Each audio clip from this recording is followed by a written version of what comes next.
What's going on, guys? Welcome back to another episode of the After Hours podcast. On today's episode, we have a guest, Alex Chang. Alex is from Los Angeles. He is friends with Ken Fujimatsu, who's been on this podcast before as well.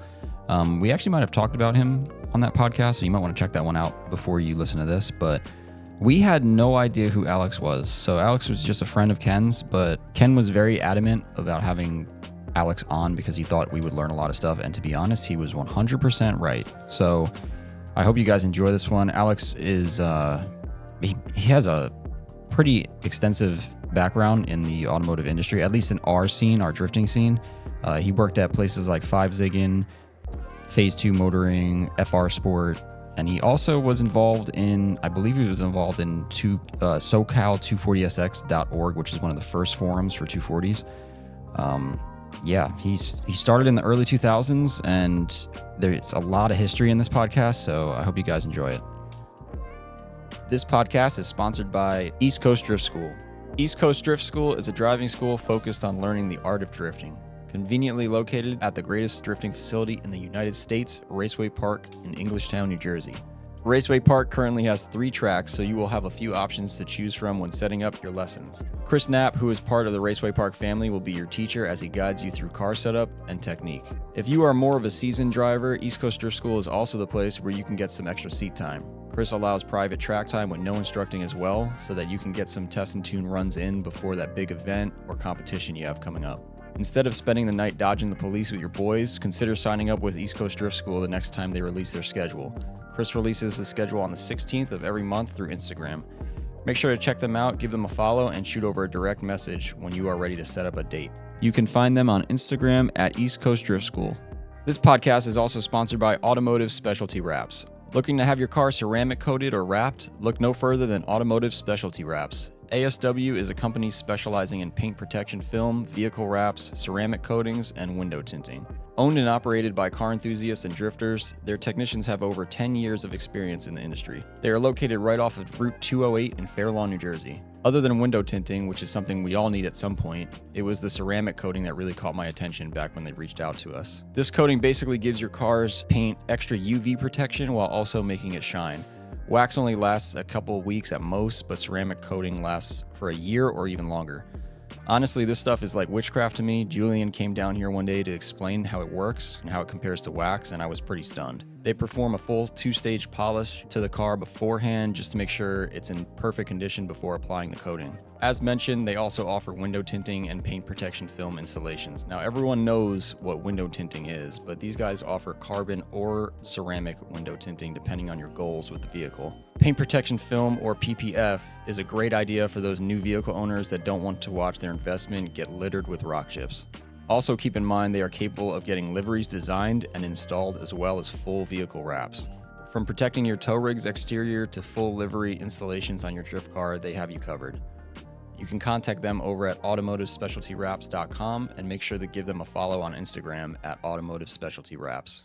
This podcast is brought to you by FactionMotorsports. We are an automotive performance shop located in East Rutherford, New Jersey. Our shop is easy to get to from Route 17, 3, and 21. We are also only 15 minutes away from New York City. Faction Motorsports provides services that include but are not limited to performance part installations, suspension overhauls, general maintenance, engine installations, tire mounting and balancing, and custom 4-wheel alignments with our in-house Hunter alignment machine. We also stock a range of performance products in-house. From AN fittings and gaskets to complete body kits, we try to stock as many parts as we can to provide quick shipping times for our website customers and same-day pickup for locals. Make sure to shoot us an email if you are looking to set up an appointment or if you are looking for a part that is not up on our website. Our email is sales@factionmotorsports.com. We are also on Instagram at FactionMotorsports.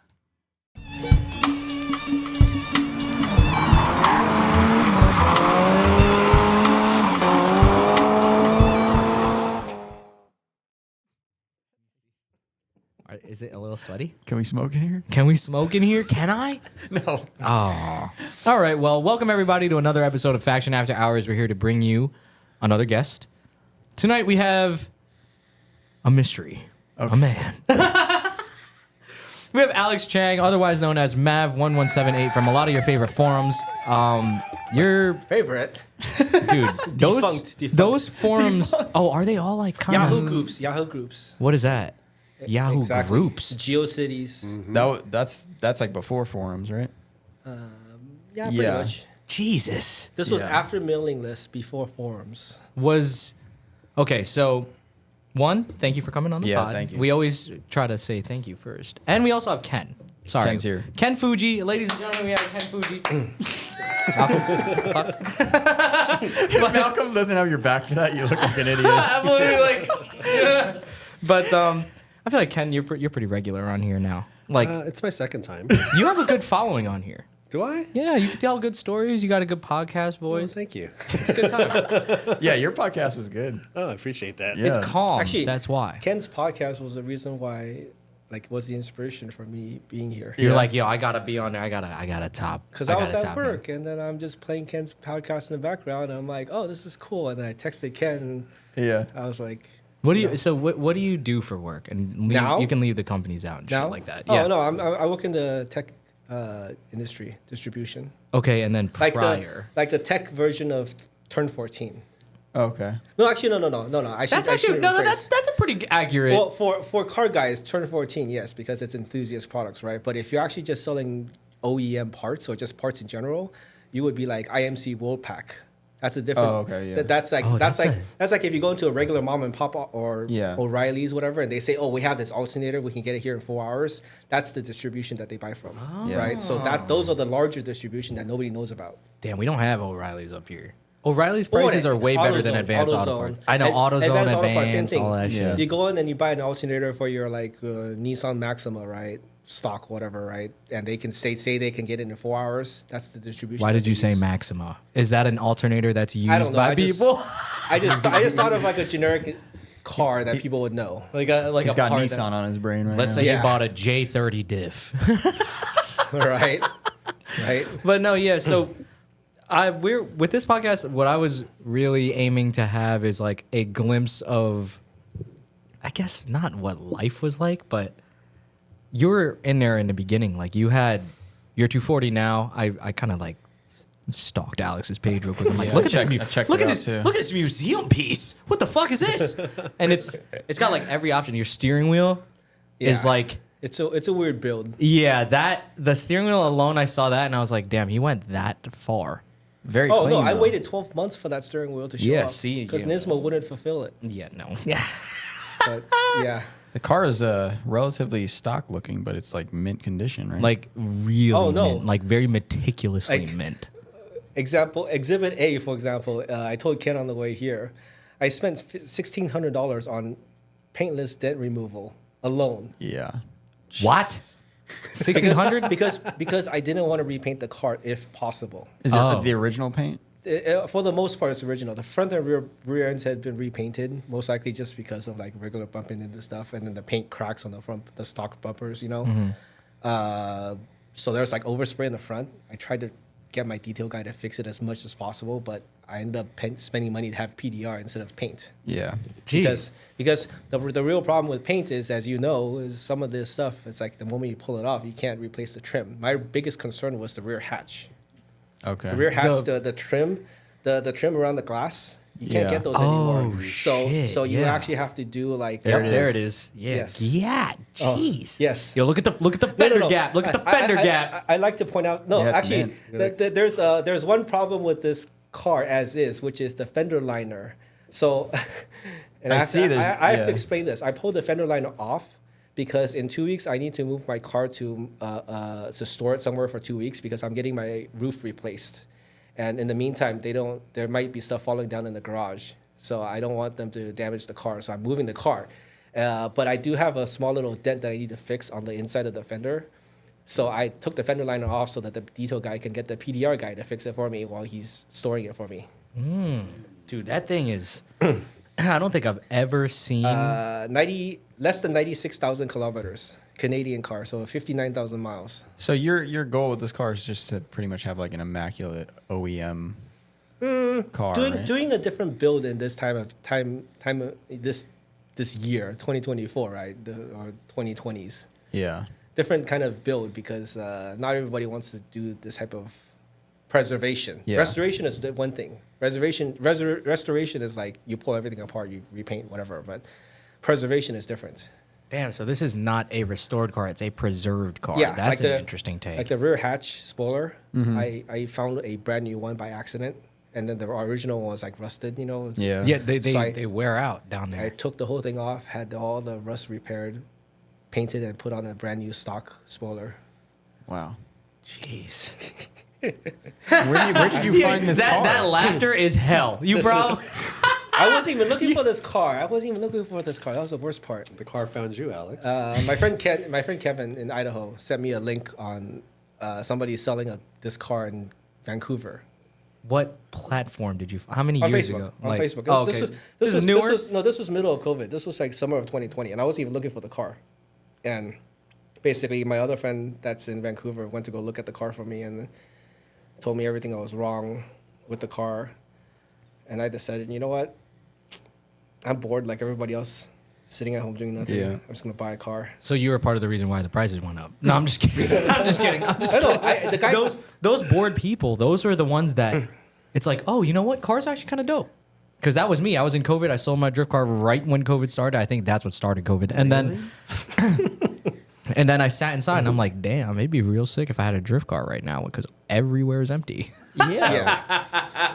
Like I didn't have that. Like that would have been sick. No, So but you- I've never had a. I've always modified a car, like either used as chassis or buying a new car and modifying it. But I've never had an old car where I could. Sorry, I should rephrase. I've never had an S13 or S14 where I can do like OEM plus upgrades, as if you could buy options, Yeah. off the dealer showroom floor, like how they have in Japan, right? You could buy a bunch of random stuff and they'll install it for you at the dealer. yeah. So I've never had that. So that was my thought process behind it. I was just about to ask, like, if this was the way that you always built cars. Like, did you own like ones where it was a little more like of our speed? No, like you know what I'm talking about. There is it's actually on the USB file.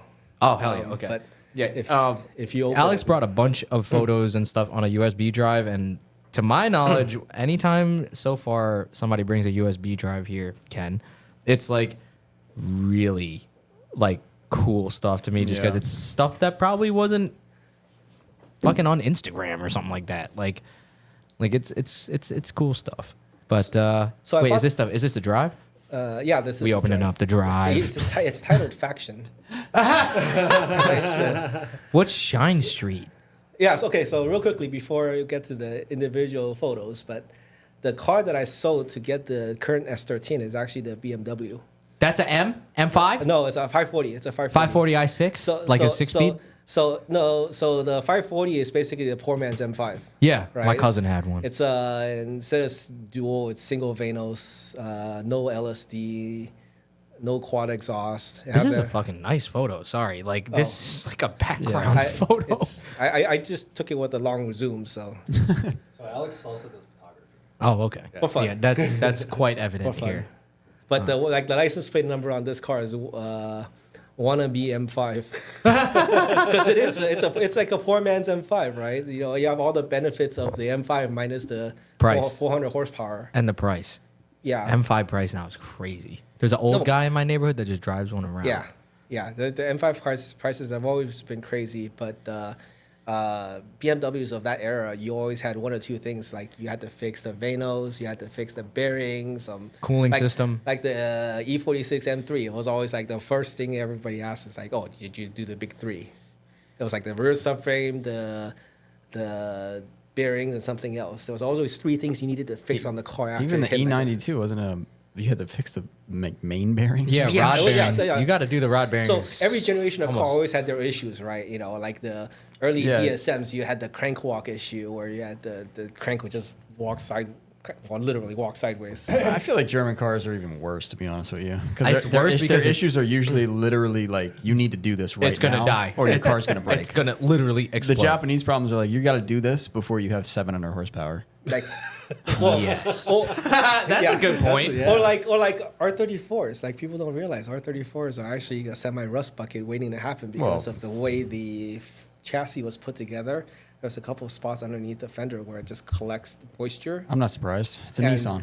And I mean, like we were talking about earlier, like Larry Chen, the photographer, has his R34. I was about to say, I think I seen a video. Yeah, of he's him. doing a restoration at Garage Yeah. Yoshida, right? In Japan. And one of the things that Garage Yoshida makes is like a strut kit that essentially fixes Yeah, I that saw problem. that. But a lot of times when you buy R34, outside could be perfect, but the moment you open up the fender liner and look underneath, like there's rust underneath the strut towers that could be just sitting there and you don't even know that's happening. Yeah. Because I mean, Japan is like here, you know, it's like Yeah. moisture, high humidity, and you could drive it in the summer, but it's still raining here and there, you know. You know, Yeah. people joke about California cars, but it's like one of the reasons why it's desired is because there's no moisture. Yeah, that's the over only there. place to get a car is the desert know. or somewhere in California. Yeah, because there's no moisture, so you don't have to worry about like rotting of any kind. Yeah. You can park it outside and it's just sun damage. That's it. That's the worst it gets. But then like a Colorado car is fucked. Or no, what is the one where it rains a lot? I mean- Seattle, a Washington car. yeah, Northwest is different. But They're Northwest bad. is They're different. bad over there. Because you have. I mean, it snows. You still have every once in a while they'll do. It really depends on who. salt. Yeah, who's salting the roads. That's Yeah. really what it depends on. I feel like, which I Yeah, don't think Colorado Japan is does. salt capital, like especially in the countryside. Really? Yeah, Tokyo not so much, mostly because you would never drive the car in Tokyo to begin with. Yeah. Because there's no way to drive it. It's busy, yeah. I mean, stop and go all the time. It's like driving in Manhattan. You would never drive like a sports car in Manhattan because you can't go anywhere. People do own them. But though. like in the countryside, though, it's different. That's like when people have a crazy sports car in Manhattan, I'm like, yeah, you just got that fuck you money. yeah, Like, yeah. what the hell? Literally. It's like all the benefits of Japan minus the expressways. Yeah. There's no actual expressways for you to drive it on. Yeah. Well, some of them New York drivers find a way to make it go express. Yeah, but That's they all have potholes in them. like what the heck? I mean, yeah. Frankie brought up a point where it was like it used to be kind of fun to like ride a motorcycle in the city, and now I really do not want to Wait, why did I say it used to be and not? because now people are cutting up and shit. Oh, Yeah. and like yeah, doing yeah. all that A crazy lot of shit. reckless drivers. Yeah, Yeah. I'm good. Reckless like John McClane Like they and Die Hard 3. They just do this shit. It's they just like, they call it cutting up. It's basically just driving as reckless as you can and getting as close to other people and cutting them off.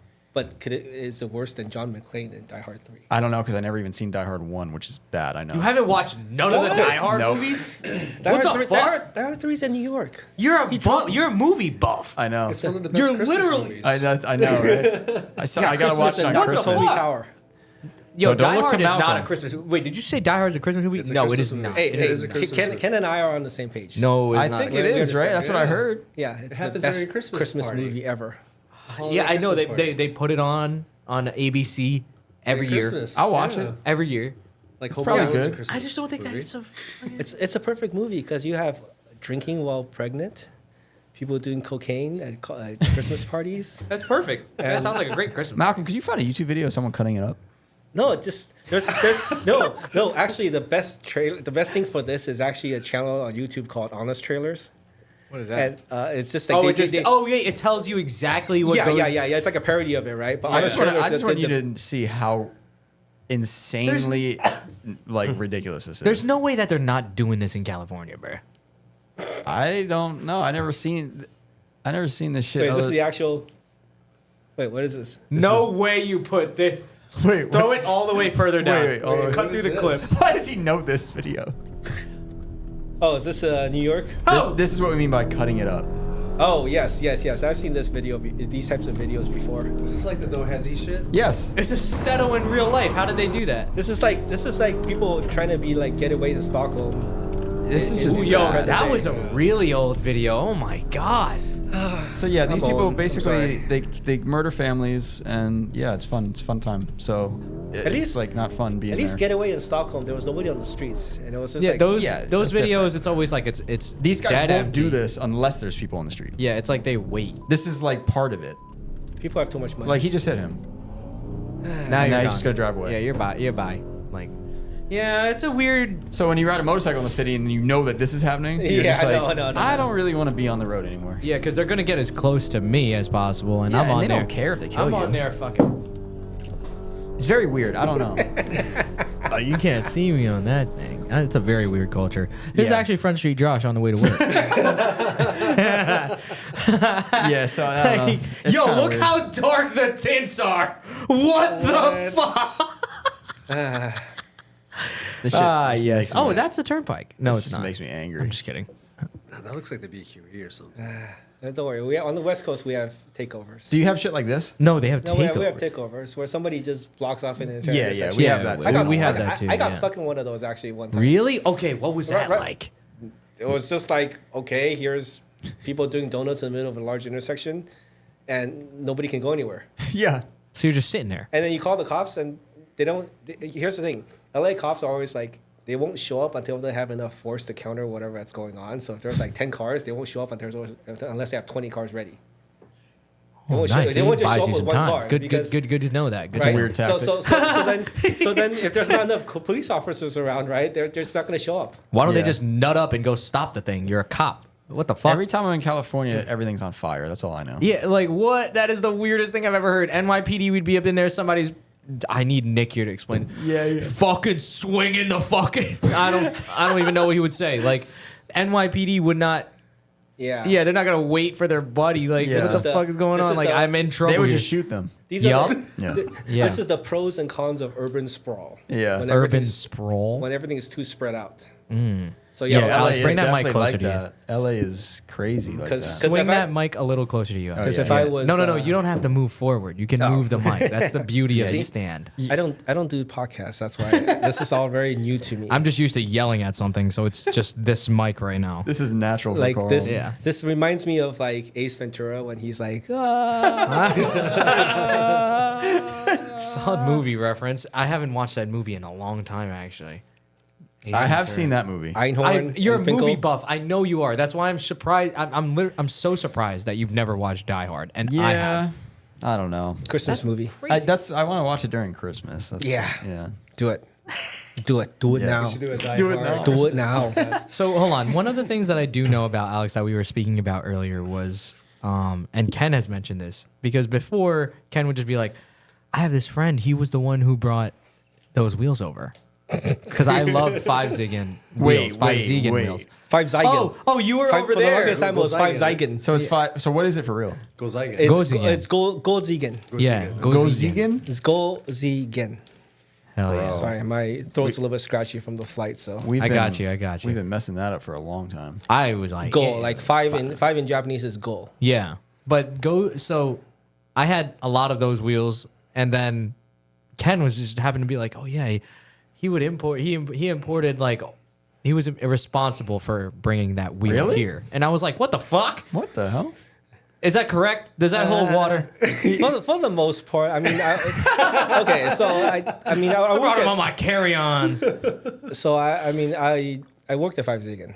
Before 5 Ziggin became 5 Ziggin USA, it was AKT USA. Okay. So there's a little bit of backstory, like, and this actually is true for almost every brand of Japanese product in the US. That's not a major brand outside of like HKS or Greddy.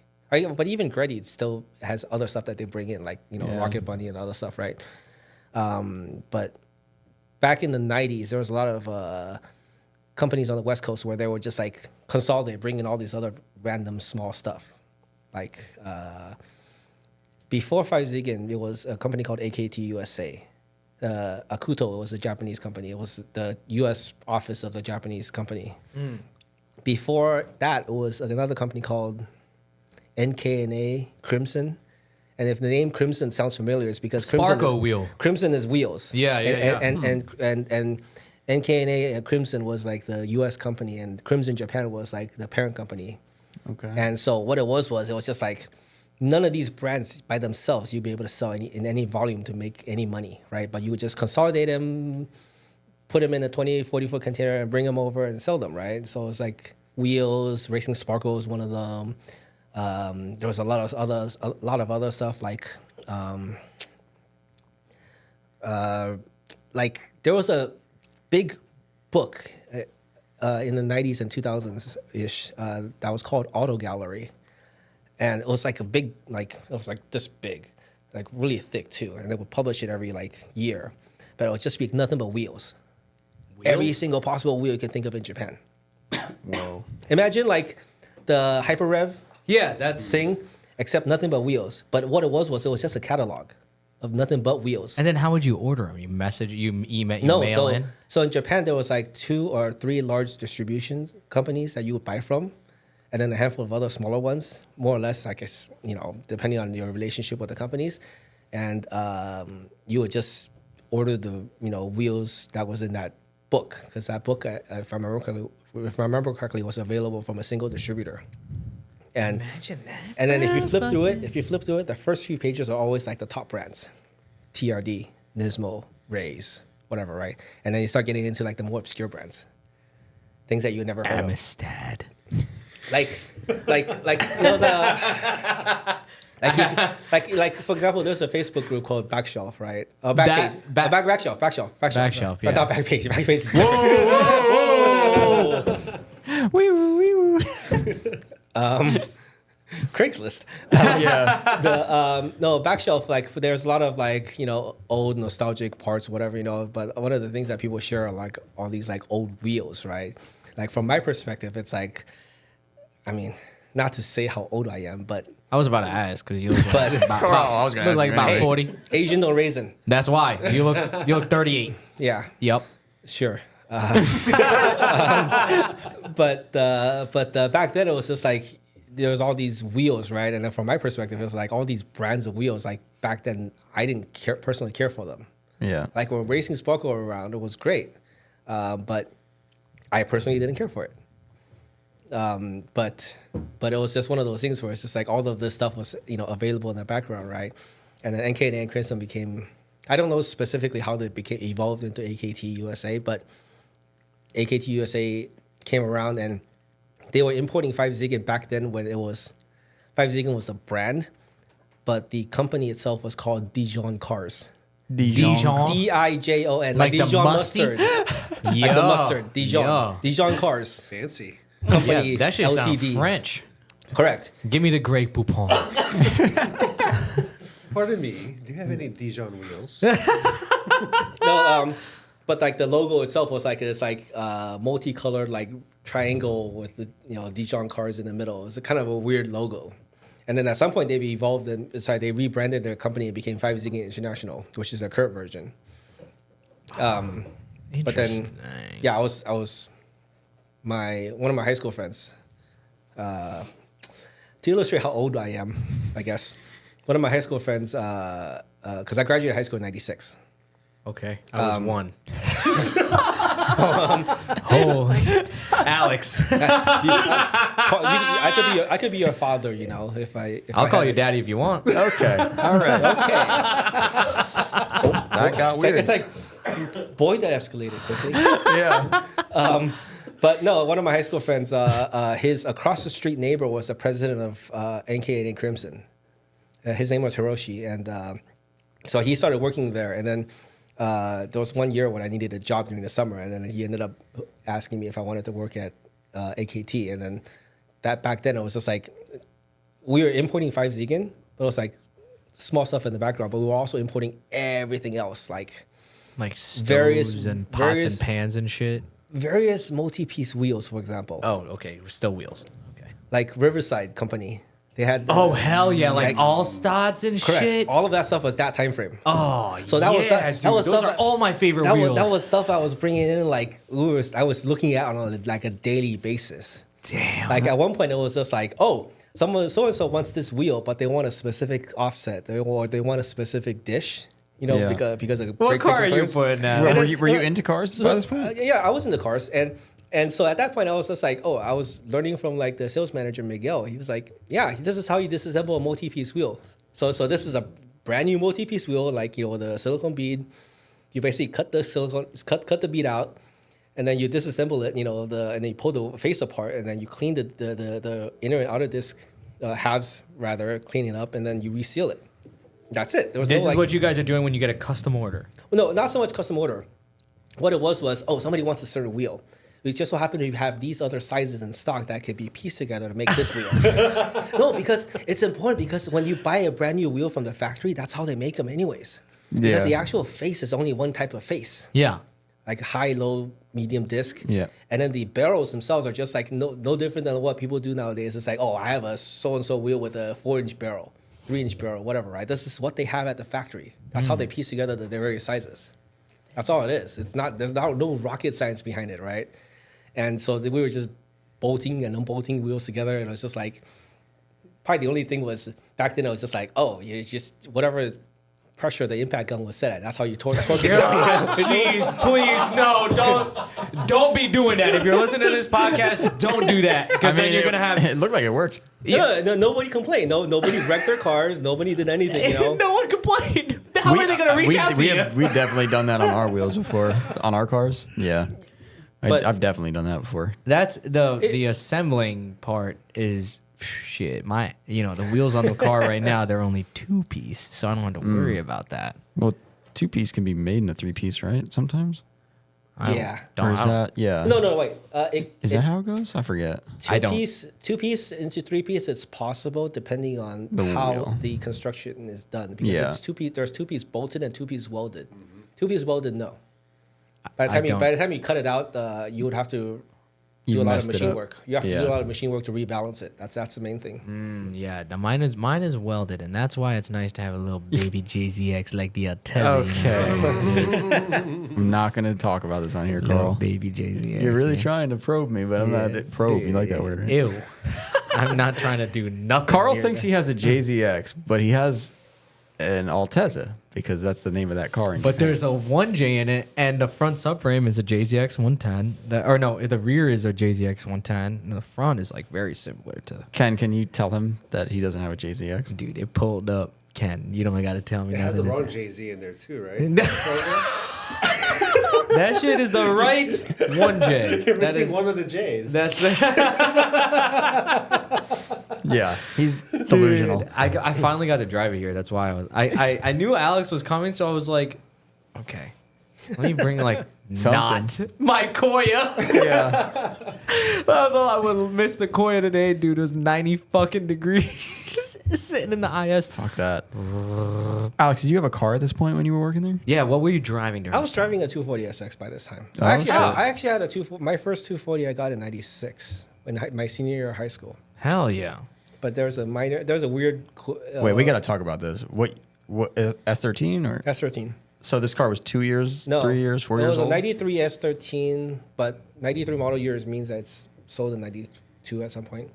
But yeah, I had a 3-year-old car. That's like buying an FRS right now, like a ZN6. Yes and no. In hindsight, it was one of those things where it's like, had I gone about it differently, I would have bought that specific car. So Wait, elaborate a little bit. Yeah, like what do you mean by that? In high school, I grew up in Los Angeles area, South Bay. So a lot of Japanese Americans there. And everybody at my high school, North High School in Torrance. By the way, North High School, if you ever look it up, random tidbit is our most famous alumni is Chuck Norris. Oh, wow. He graduated like 1959 or something. though. This is Chuck Wow. Norris right here. No. Yo, you kind of look like him, kind of. Just because I'm white, Carl. No, all it's right? the fucking. This shit is growing in. Heavy. Yeah, I should take care of that. You one, need yeah. to fucking. Yo, mine too. Check it out.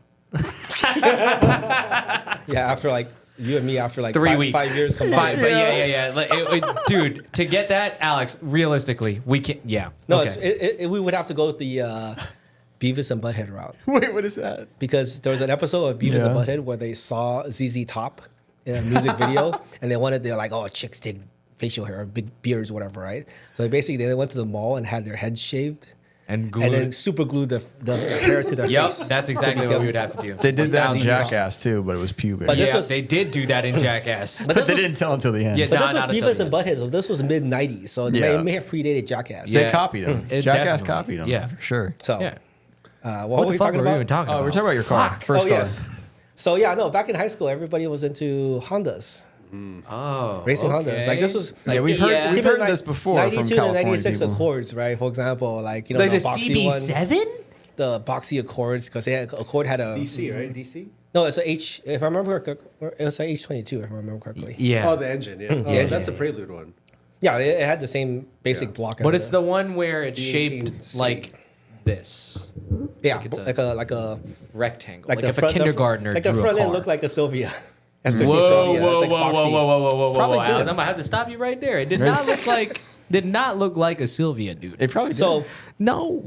Stop. back then, everybody had like Civics and Hondas in general, right? If you had anything else, it was not cool. That was the weird part.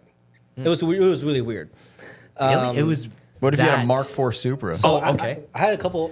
No. Back then, nobody could afford a Mark IV Supra, Yeah, right? yeah. 300ZX was like unobtainable because you had no money for that kind of stuff. Yeah. It was like Honda Civics or nothing, or Accords. Accords were usually like the parents' car, and you took it and you modified it. That's basically what it came down to. What was one of those cars like? I think they retailed for like 40 to 70, but what would that be like today? Like, can you name a comparable price car today? Oh, with inflation, you're gonna want. Yeah. Oh no! It would be like the Supra. I mean, Like a it- current like- Supra? like a current Supra or a current Okay. like BMW M3. Yeah. Right, that kind of stuff. And right? those cars are probably like 70 grand. And like because the M3 E36 M3 in high school was like a almost $40,000 car. If Yeah. I remember correctly, Yeah, and the wages were not. A high school friend had one, so it was just one of those things where if you actually look at the income of people and then the actual price of the car, right? The car was like borderline supercar status in terms of price. Yeah. versus So relative to crazy income. how $40,000 then was crazy, but then I now mean, that's a well, now- WRX. That's true. Like- That's a fucking what is STI. that's a BRZ Well, or whatever. that's a- Yeah. GT86. I mean, Disneyland in high school for me was $25 to go. Yo, your 2.5. age. No, whoa. Because I went to Disney World a few years ago and I spent well over $25. For parking? Yeah, maybe parking may or may not. just have, for the gas to get there? parking may or may not have been 25. I don't. Yeah. It probably was more. No, parking before when California Adventure was a parking lot, parking was $5 in high school for me. Wait. I do want to ask. Now that we're talking about food and Disney and all that shit. I don't think we were talking about food. I know I'm hungry. Okay. But like, so you grew up What? in the supersize era.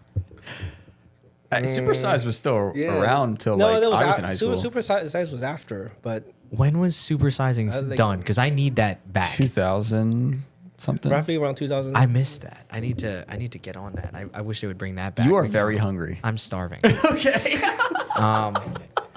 But I did want to write this down because while we were talking about that, all I could think about was how you mentioned that it was like supercar territory. yeah. What, in your opinion, would have been a comfortable wage salary yearly in that time I don't know. to afford some sort of car like that? Like, if you were to think like you were a kid again and you were like, fuck, I wish I could just make X amount per year. Like, I don't even know what that's like. A lot of our listeners probably don't know what that was probably like to go into a convenience it store is and buy interesting. something with 50 cents. Probably, I mean, if you wanted to also have a house at that time, probably somewhere in the neighborhood of like $60,000 to $100,000. That's a pretty big window, but yes, that sounds pretty reasonable. Definitely, you don't need like 150, 200, price range man, because that's back then also the houses were cheap. For Yeah. lack of a better description. Yeah, when you don't got it. Like the like the house I grew up in Torrance, when we bought it in 90, I think we bought it for 250,000. And that's in LA. And then when we moved and we sold in 05, we sold it for 538. Imagine now. That Yeah, house is what is it? worth almost $1 million right now, and it's a tiny house too. The only reason That why was it's a good worth, house though, Alex. the only Had a reason great why driveway. it's worth that much money is because it's 2 miles from the beach.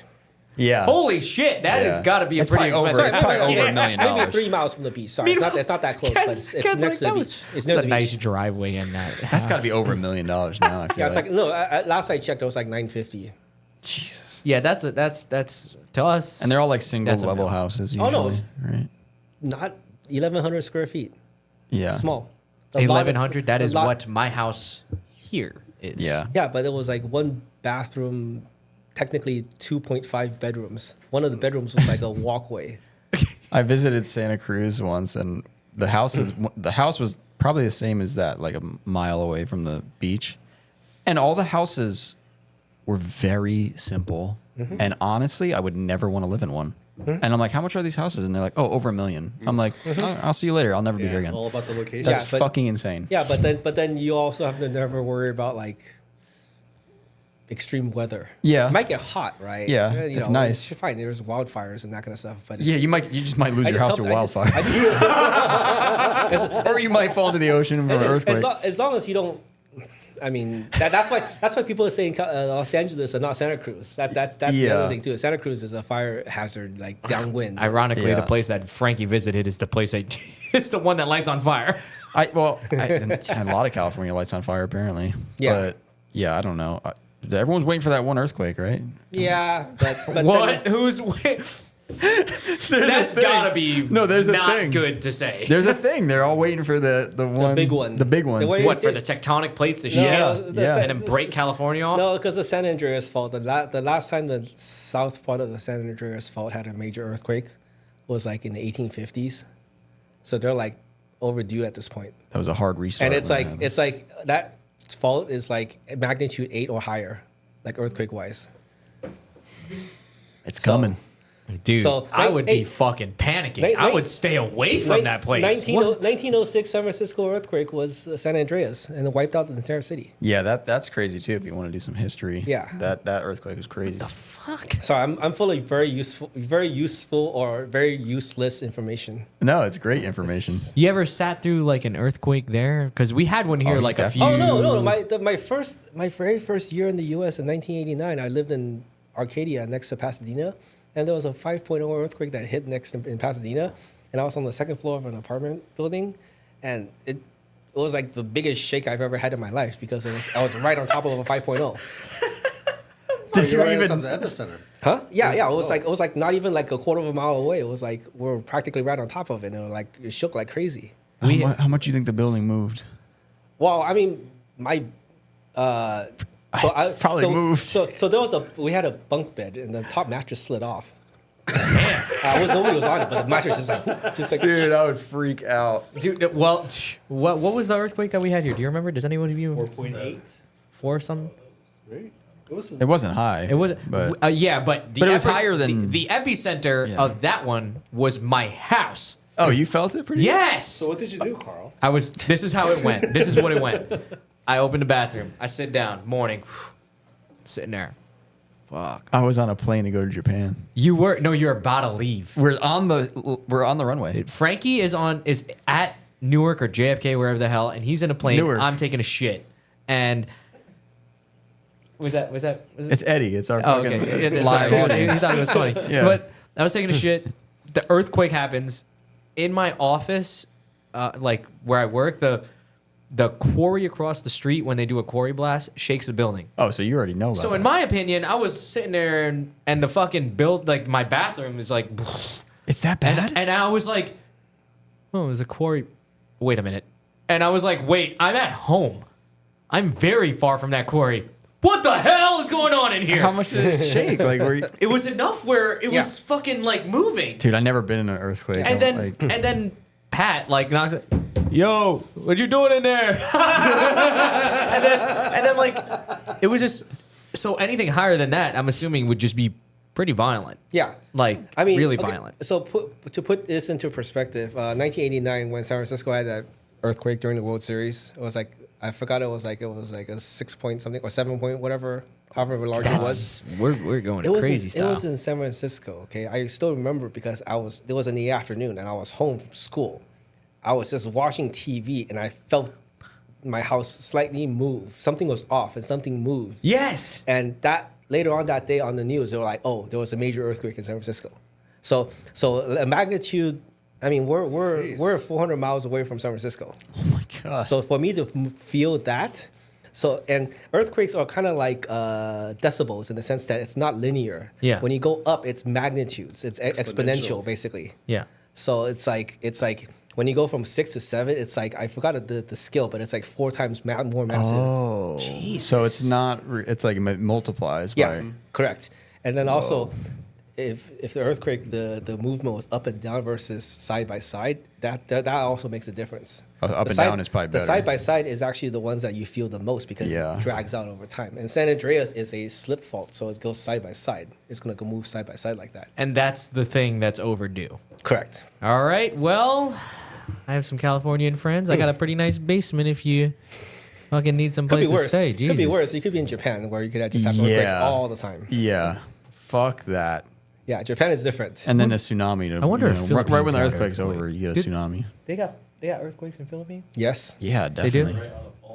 Are they really? Yeah. Jesus, I didn't know that. I'm the worst Filipino ever. Jeez. I didn't like, dude, the earthquake thing is just weird because it's like something that happens out of your control. We live in a good area, man. I know, like, God, I love it here. We live in a really good area. Occasionally we get a hurricane. Oh yeah. Sorry. Before I went off on the tangent about earthquakes. That's perfect. Yeah, sorry. That was 1000% my fault. Or this. You bought the yeah, bought the 240. I bought the 240 in high school, but it was a complete accident because what it was I was really into Hondas at the time. Because everybody had Hondas. Yeah, I was like, yeah, oh yeah. my God, I gotta have a Honda, right? And there was a couple of things that motivated me. And one of the main things was, beyond the fact that I had friends that had modified Hondas, was I think there was a shop called Speed Factor or Speed something in California where it was kind of unique. They were advertising, but they were basically selling modified cars with full financing. Here's like a 92 Civic hatchback with like racing hearts or whatever bolt-on parts, whatever, right? And they will sell it to you for like, let's say $15,000 with full like used car financing. So you imagine you buying a 3-year-old car, fully modified, funded by, financed by the bank, right? So I was like, oh, this is cool, whatever. And then my mom at the time she was dating this person who was a BMW mechanic. His name, I forgot his last name. First name is Wolfgang. Very Wolfgang Puck. typical. Wolfgang Puck. Yep, that was him. That's a chef. No, but this guy was a mechanic. He owned a mechanic shop in Redondo Beach. And turns out he was a former M1 test driver for BMW when he was in Germany. And he always had a thing for rear-wheel drive cars. So he was like, and this was back when Auto Trader was just like a regular book that you pick up at the local, it's like Yellow Pages, At the grocery right? store, yeah. you I would just like get a- one. I'm it's like sure a book, Frankie would right? grab one. And then so we the picked up old a school thing, Facebook and I was like, marketplace. I was still like I want my Honda thing, right? And he insisted that Hondas were not safe. They're not. And so he basically said, oh, let's check out the other cars. And then he's like, oh, this is nice. So he looked through all the various Nissan 240sx for sale, whatever, because obviously he remembered like the Z cars and that kind of stuff. So So he convinced you to get a 240. he didn't convince me. He convinced my mom. Because ultimately she was the one paying for the car. Yep. So then he was like, oh, this car is reasonably priced, blah, blah, blah, So I got a 93 coupe it's actually one of the pictures. We might have a photo, Malk. It's got it for $6,000 in 1996. March of 96. That's literally the price that it would sell for today. That's a huge depreciation of price. Except one problem. The car had a salvage title. And then after I got more into the that's why. cars, I realized why it was salvage title, because the car had been in a pretty massive front end wreck. And then the whole front core support was taken out. Right here. You got to go to my car. And then, Holy shit. old car. Any of them? You could view you could just view just do like view This is the most prepared anyone's ever come to this podcast. extra, here, scroll.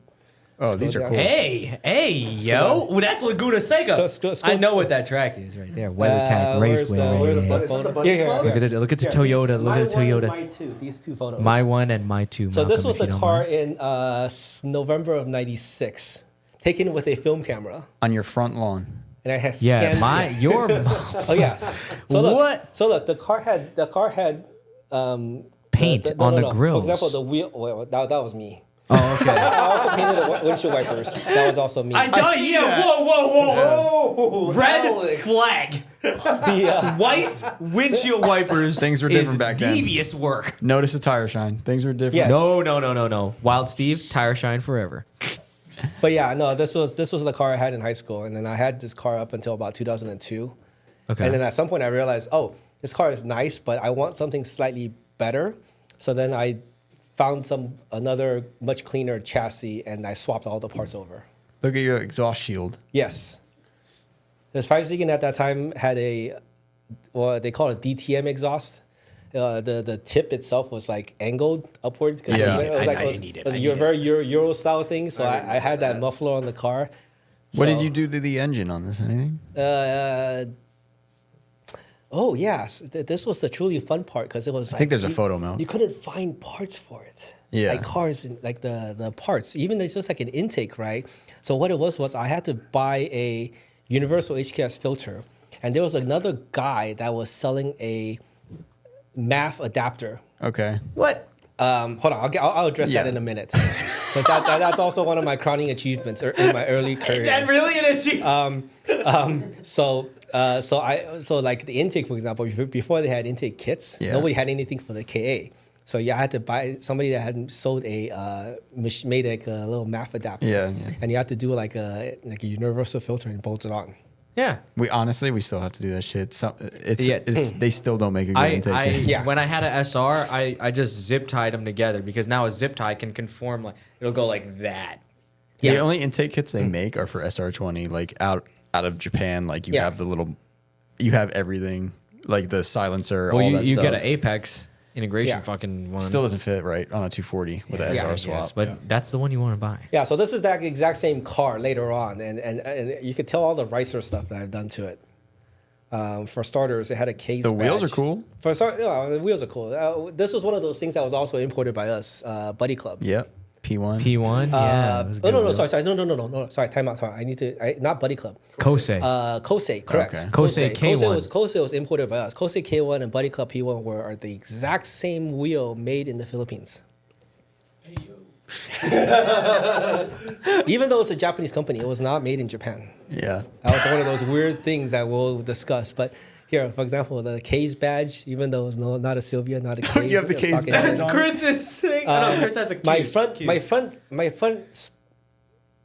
thing is Air Dam. Home Depot. That I knew that. They still sell it. They still sell it. Yes, they do. I know. I used that shit before. Yeah. So the garden liner. The inspiration for this was actually my same high school friend that hooked me up with the job at AKT. Was he had a lowered Chevy truck, and he had like this front air dam thing. Probably looked pretty good. And it looked good, but his was more like hard, right? It was like it actually worked, right?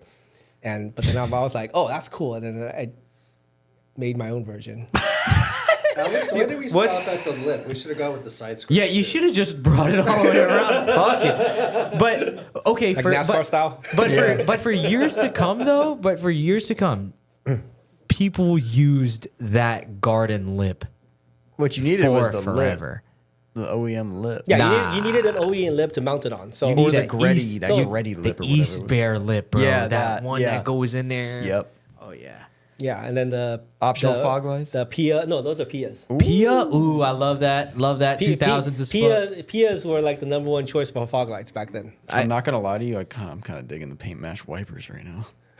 You're now I know you're hungry. I'm thinking that might make a comeback. No, I don't know. No, maybe Rattle campaign job. I think that might. Malcolm, you also have to repaint it every so often because it would flake. Because I didn't strip the paint. I didn't know anything about paint, so I just painted over something. Oh, Malcolm thinks it might make a comeback too. I don't mind it. See. Okay, what about? But yeah, this was my first car, and then I had it up until 2002. And lasted then a while. Swapped stuff. Any other photos of this car, Malcolm? Sorry. Yeah, there's tons of photos. I have an entire Yeah, you could just go through them, Malcolm. So you're just gonna go through them. Yeah, click. Like see, Buddy Club P1s. Well, P1s, but Kosei. Yeah, Kosei. Yes. Oh wait, there we go. Start at S13 Cloudtail right there, and then just click right. This was streets. Yeah. That thing is. That's head gasket smoke. This was Buttonwillow. Holy. This is also single open diff. Trying to slide on open diff. Really? I used to try. Yeah. Actually, I have. I can't say that I'm a good driver, but I can say that I'm a consistent driver. And one of the things I did very consistently was I was able to slide my open diff car. But the problem with open diff is that you can't transition going from one direction to the other. So when you transition, the car will always spin out, right? So then there's like a clip of me on YouTube where I basically slide right, and a slide right left, and then I spin out. And I did it 4 more times, and then there was like a montage at the end where if you look at all the clips, all the things side by side, it's like I'm doing the exact same thing, like almost like I'm a robot. Now we got weldeds. Yeah. But this was open diff. This was back when like I didn't know what. What Sorry. year was this? I was looking for a 2000, timestamp. 2001-ish. And people were like, drifting was a thing now? Like they were like, oh, we're doing this at tracks? So this was back when it was actually hard to drift. So there was only so many events where you could drift at, and you could only do it kind of like secretly. Okay. What do you mean, like when the for officials not example, looking? No, for example, you can go to Buttonwillow and do a track event, right? And you can do what they call a car control group. But you can't slide aggressively. You can just kind of like come into a corner hot and kind of like do a controlled slide. Power right? slide. Yeah. Not This even must power have slide. been Not even so power. fun to Nobody do. had power back then. It was like Trail stock KA or trail brake. It was basically you would do something to get the car to slide. Yeah. But what it was the track owners frowned upon you going off track. What happens when someone Because showed up with like a welded diff and they're like, really? Nobody had a welded diff back then. Someone had to eventually. Somebody, yes. But what I'm saying is that eventually, at some point, people realized that drifting was catching on, so the track owners were more okay with it. But before that was the case, it was just confined to parking lots. If you can find a parking lot. Yes. I like your plate. I need that muffler. my $50 turbo kit. Customized plate in California back then cost, or actually, without any like fancy lettering, the customized plate now is like 60 or so. But it's So you did turbo it though? no. Just the You license. just got the license plate? Yes. Alex, That's really funny. That's actually really funny. This was before you could check online. So I had to physically go to the DMV, fill out the form, and be like, hey, is this combination taken? And somebody will punch in the computer and look, and if it's not taken, then I can take that So license how many plate. people would ask you, oh, you turboed it? Probably Everybody. every day. Oh no! I was for a while. For the first like 6 months, I was like, "Oh, this is cool," and then afterwards, I realized, "Oh God, I'm one of those people." Yeah. So you never turboed this car? Nope, I never turboed. But the thing Actually- is, though, when you go on track with Alex, like you Wait, can't wait. keep up with him. The mic. I'm sorry. Yeah. So like, Oh yes, 5-Ziegen exhaust systems. Like- See, look at the date stamp on this, 99/9/15. Wow. This is from a film camera, right? So it was like when they had a camera that put the That- little date stamp on the. That's all Frankie wants is the year. I was So- 10. I was 10 years old. gee, 99. Were you really? Yeah. You're what? Carl, That you were doesn't- 2. No, I was 4. See, even back then, Jesus. you would still put your car on jack stands, like you know. Those jack I stands hope look just so. like the I Harbor hope Freight Johns. No, Jesus. that was from like Cragen O'Reilly or Look at, Arzo. wait. Look at the wooden creeper on the right. Hell yeah. Yeah. Hell yeah. And that yellow lamp right there that's giving you 10 lumens. I was using those up till like last year. Me too. I have one. I have an orange one. There it is. KA24. Just kidding. Or debt. Yep. Yes. Oh yeah, dude. Wow. Paint match wheels. Nah, yeah, this is. See, look at the paint mesh wipers with the wheels now. Yeah, This so- is a no. look. Yeah, No. look at the little corner lights. Look at the popping out blue the fender. calipers. Where? Yeah, it's in one of the photos. I Oh, I painted thought my it was Z32 a- calipers. That's nice. Like I a thought it baby was blue color. Thought it was a light Simpson flare. helmet. What's going on in there? I see Yeah, something. I know. It's Does all it? it's all random. No, it's cool. Nah, yeah, I like It's all it's also the weird part is the absurd amount of body roll in the front. Is this Well- on streets? Yeah, this is the streets. This is coming out of the skid pad, doing clockwise. I like that the wipers were paint match and then the mirrors were Also, not. no. My left front side marker is falling out. The That's G's. how you know it's a It's all the 240. G's. It's all the G's. Yeah, that will. Ooh. Dude, like that that. thing is picking that front right wheel Yeah, up. stock sway bar. Look how straight Look the how, body look is. how big they look in that car.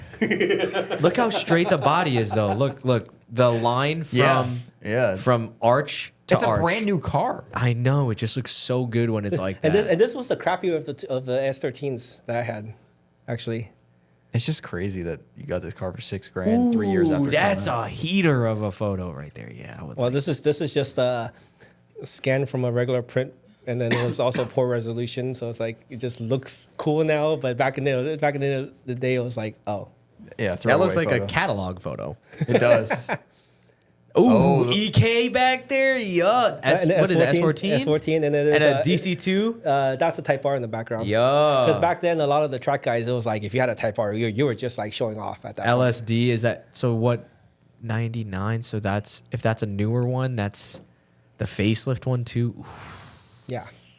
yeah. Yeah. So you did a lot of grip driving too. Pretty much. I mean, that was my main passion.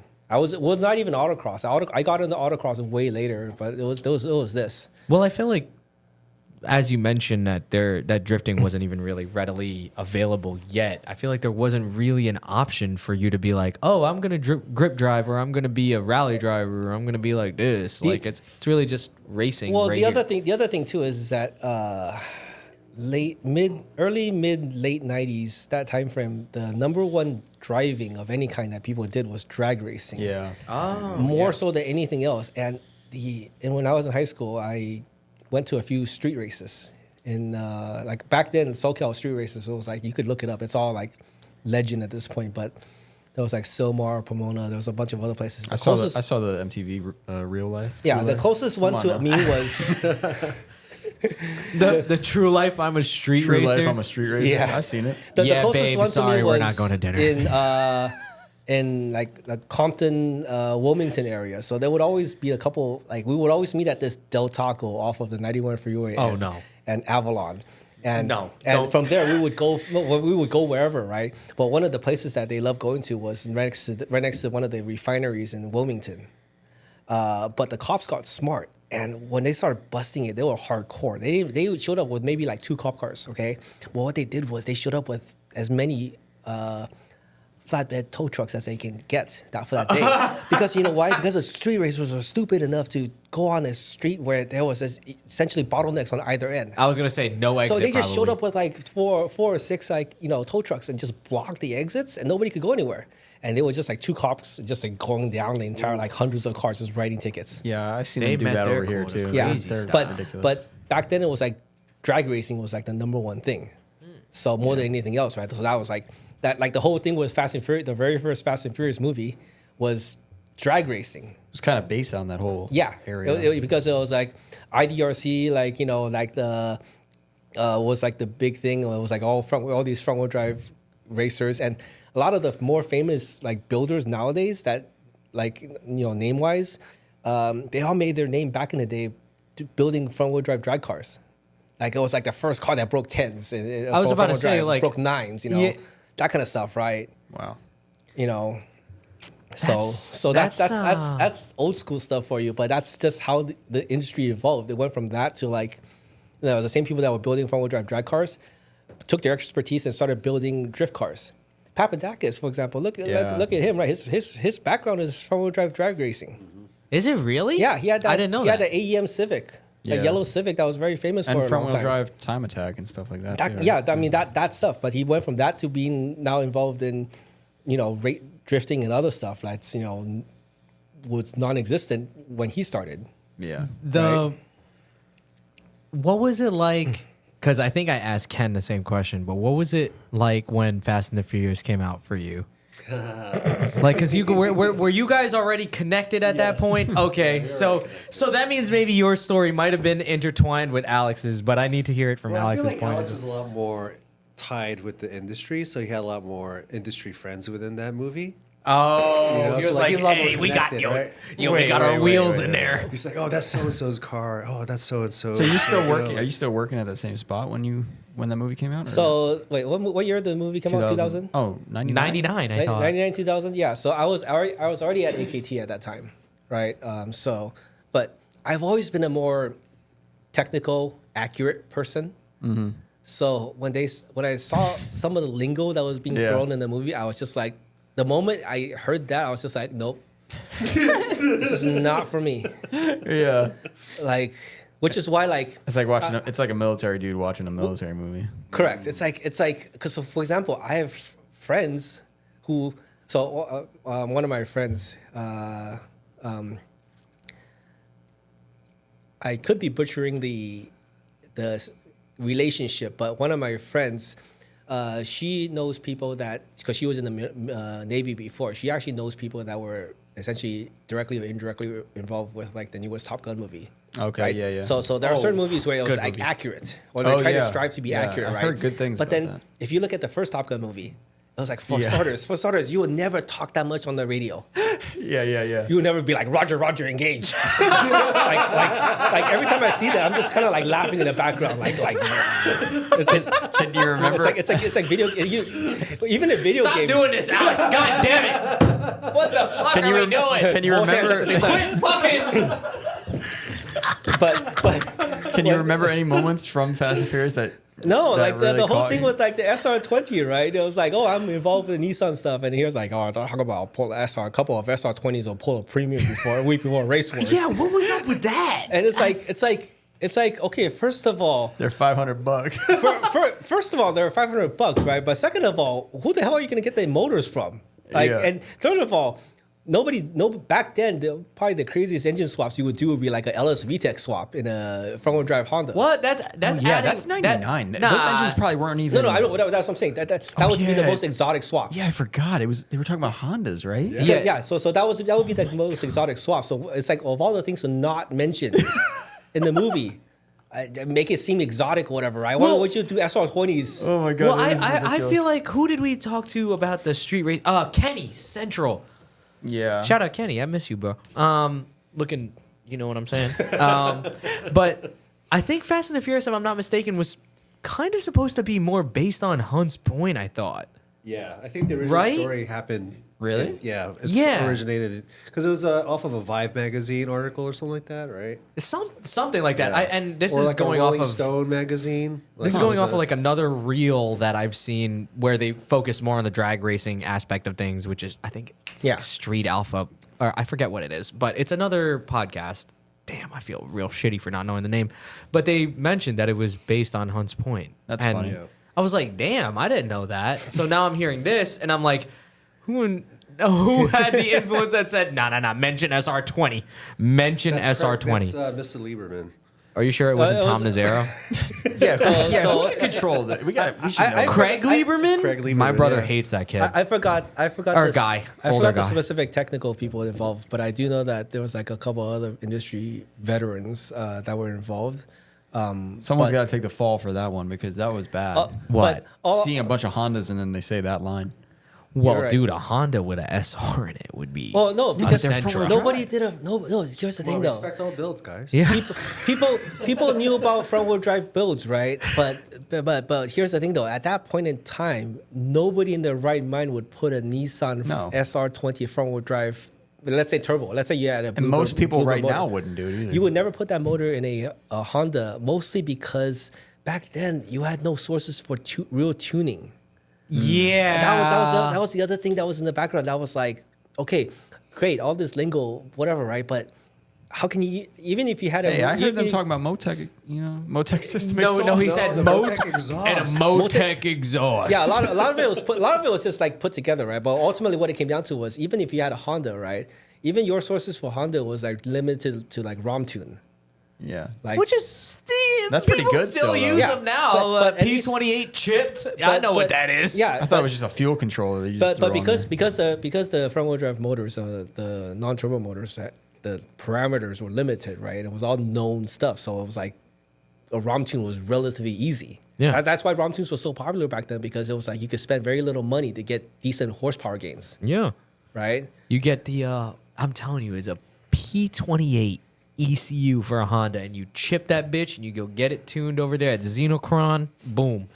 I thought they Done. were just like throwing on those little fuel controllers and like doing everything. That too. You manipulate the the signals. Oh and- no, you're talking about like the Super diaphragm AFC. thing, like No, the no, FMU. No, Super SAFC. Yeah. Oh, SAFC. Okay, because Yeah. there's another thing. It was a FMU. It was a fuel management unit or FMU, something, fuck and me it up. looked like a fuck me up, fam. It looked like a disc. You put vacuum to it. Basically, as much gas as you give the car is as much as gonna go in there. Yeah. Or some bullshit. But Golden the- Eagle made it. I forgot what it's the called. number one thing to make power was just to make cheap power is just a nitrous shot. Hell yeah. Now we're talking. Now, Okay, let's hear more about this. So what was the nitrous craze like? Because this is I have no idea. I had no interest in that whatsoever. What? I would It's be like- fucking. I would've- How do I No, get the I- bottle in I would here? have 100 shot in that thing. Yeah. My main thing was actually Getting to work and getting home. And this is not. This is Having this a is- reliable vehicle or being a This is, smart this human is being. not. This is actually not being me being sentimental, but this is actually a real story, and actually, it probably in hindsight, it probably influenced me more than anything else early in that time frame. So I was also part of like the Circa SER Club of America. So it was like B13, B14 Central SERs. Oh, okay. Okay. And B15. How the hell did that happen? That's No, because it was SR20.net. Nissan people. Oh, no, more specifically because people like Mike Kojima. Okay. He was an engineer at Nissan at the point, right, at that time. But he was also like building, like, you know, he was heavily involved with that group, right? Yeah. I love And- Moto IQ. and- by We the love way. Mike. Yeah. I love Mike. So Mike can tell you this if you ask Mike. That group of people they were way more courteous and professional to each other overall, just in terms of like just the community, right? And there was a guy named. So what it was there was this thing called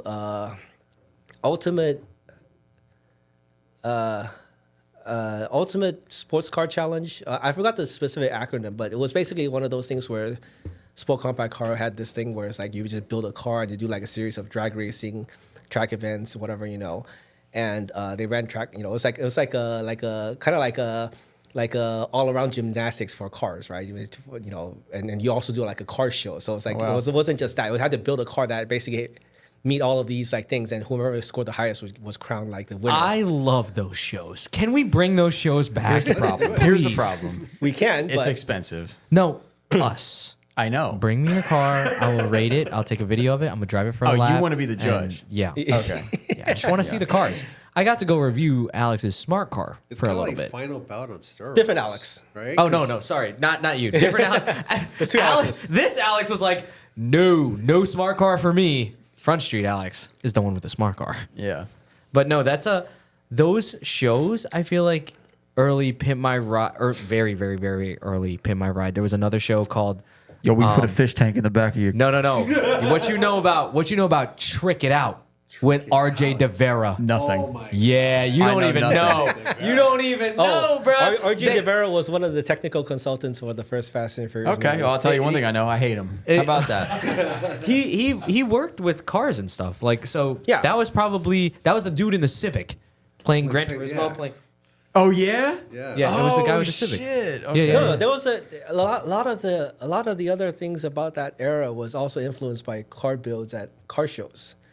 Like SEMA yeah. and stuff. Like not No. SEMA, like import show off. Oh, Hot import nights. But, sorry, hell yeah. First it was import show off, and then there was hot import nights. Hot import nights came second. But at that time, it was like a lot of car crews building these cars, and there was like I also remember one of my other friends was heavily influenced by a guy named LJ Garcia, a Filipino guy, and he had this like really like award-winning wide body Civic, like it was like winning shows left. It was a and right. hatch. Was it the Was Was it a Fields? hatch? So it was a hatch. dude. I Malcolm, forgot- you could probably find this. Was it the Fields LJ body Garcia, do you mind? I forgot. Right? I forgot. It was I like just really remember. No, I feel like that crew was just like winning all the shows. It was like Yeah, I think it was unstoppable. the Fields body kit. from LJ Civics. Garcia. That sounds Yeah, mad that familiar one. because I That think. one. Yes. Yup, there it is. Oh yeah. That's the Fields, Yup, right? Yeah. there it Yeah, is. So it was. There was multiple cars that Francine they were building, right? Wait, when was this car built? Like late 90s. Yo, those yellow Because tints. keep in mind, this is an EK hatch, right? So these That's are a brand new cars. slammed car. These are brand new It's cars. not slammed. It's That's on slammed. 18s. That's why. 19s, You're right. 19s probably It at looks that. like 19s. or Dude, 20s. that is the yellow tint. Yellow tint is crazy. Fuck, I need it. It'd probably make everything look like sepia filter. I'd be driving here with yellow sunglasses on to make it look sunny. Look at the Yeah, interior. everything was done. Yeah, Yo, now the what, sun Carl? visor. Look at the sun visor. Look at Now the what, sun Carl? visor. You like that interior? Fire. Look at the visor. Yeah, just burn the it. visor That's has what I a want. display. That's what I want. I'm Yeah, okay yeah. with having video games and TVs everywhere. That's fine. But the paint matched, I don't Yeah, know. Well, ho, ho, yeah. Yeah, that's sick. Yup, I need That's that. cool. I need That that. is very But also, correct. if you Sub go in the back to back. the interior shot, Malcolm, I got a lot of this shit. Okay, I You drive like that steering wheel? I drive around with my glove box open. Boom. I have a TV in the center. Boom. Everything is multicolored. Boom. Look at the gauge cluster. You see the gauge cluster? I see the Dash overlays were sick. I Like see the 90 millimeter tack in the fucking air vent on the left side. I don't even know why you would need that No, because because the car didn't have a tack. it was probably a DX. Yeah. It didn't have a tach. My high school, one of my friends had one, and it was just like, when I first drove it, I was like, how do you shift? How do you know when to shift? He's like, oh, just listen for the engine. I'm like, what? Yeah. That's what the VTEC Hell kicks in. yeah. No, there was no VTEC, right? You basically, the RPMs got high enough, the engine got annoying enough, and he shifted. Yo, LJ Yo, Garcia. right there, 99 coverage on the Wait, wait. left. Malcolm, move your cursor to the left. Right there. LJ Garcia was really doing it, holding it down Yeah, for the see? Filipinos, bruh. There's, Yeah. That's it. 99. Yeah, that 99. car- Look at Filipino the data. representation back in the day. December though. 1999. Seriously. Look Look at the mirrors under. Dude, Filipinos were... Oh, Because dude, during this time... Filipinos ran the entire importing. When I would go back What to the happened, Carl? Philippines, I'm doing it right now, cuz. Right now. Look at the IS outside. Gleaming with dirt. But when I would go back, so that's 99, 4 or 5 years.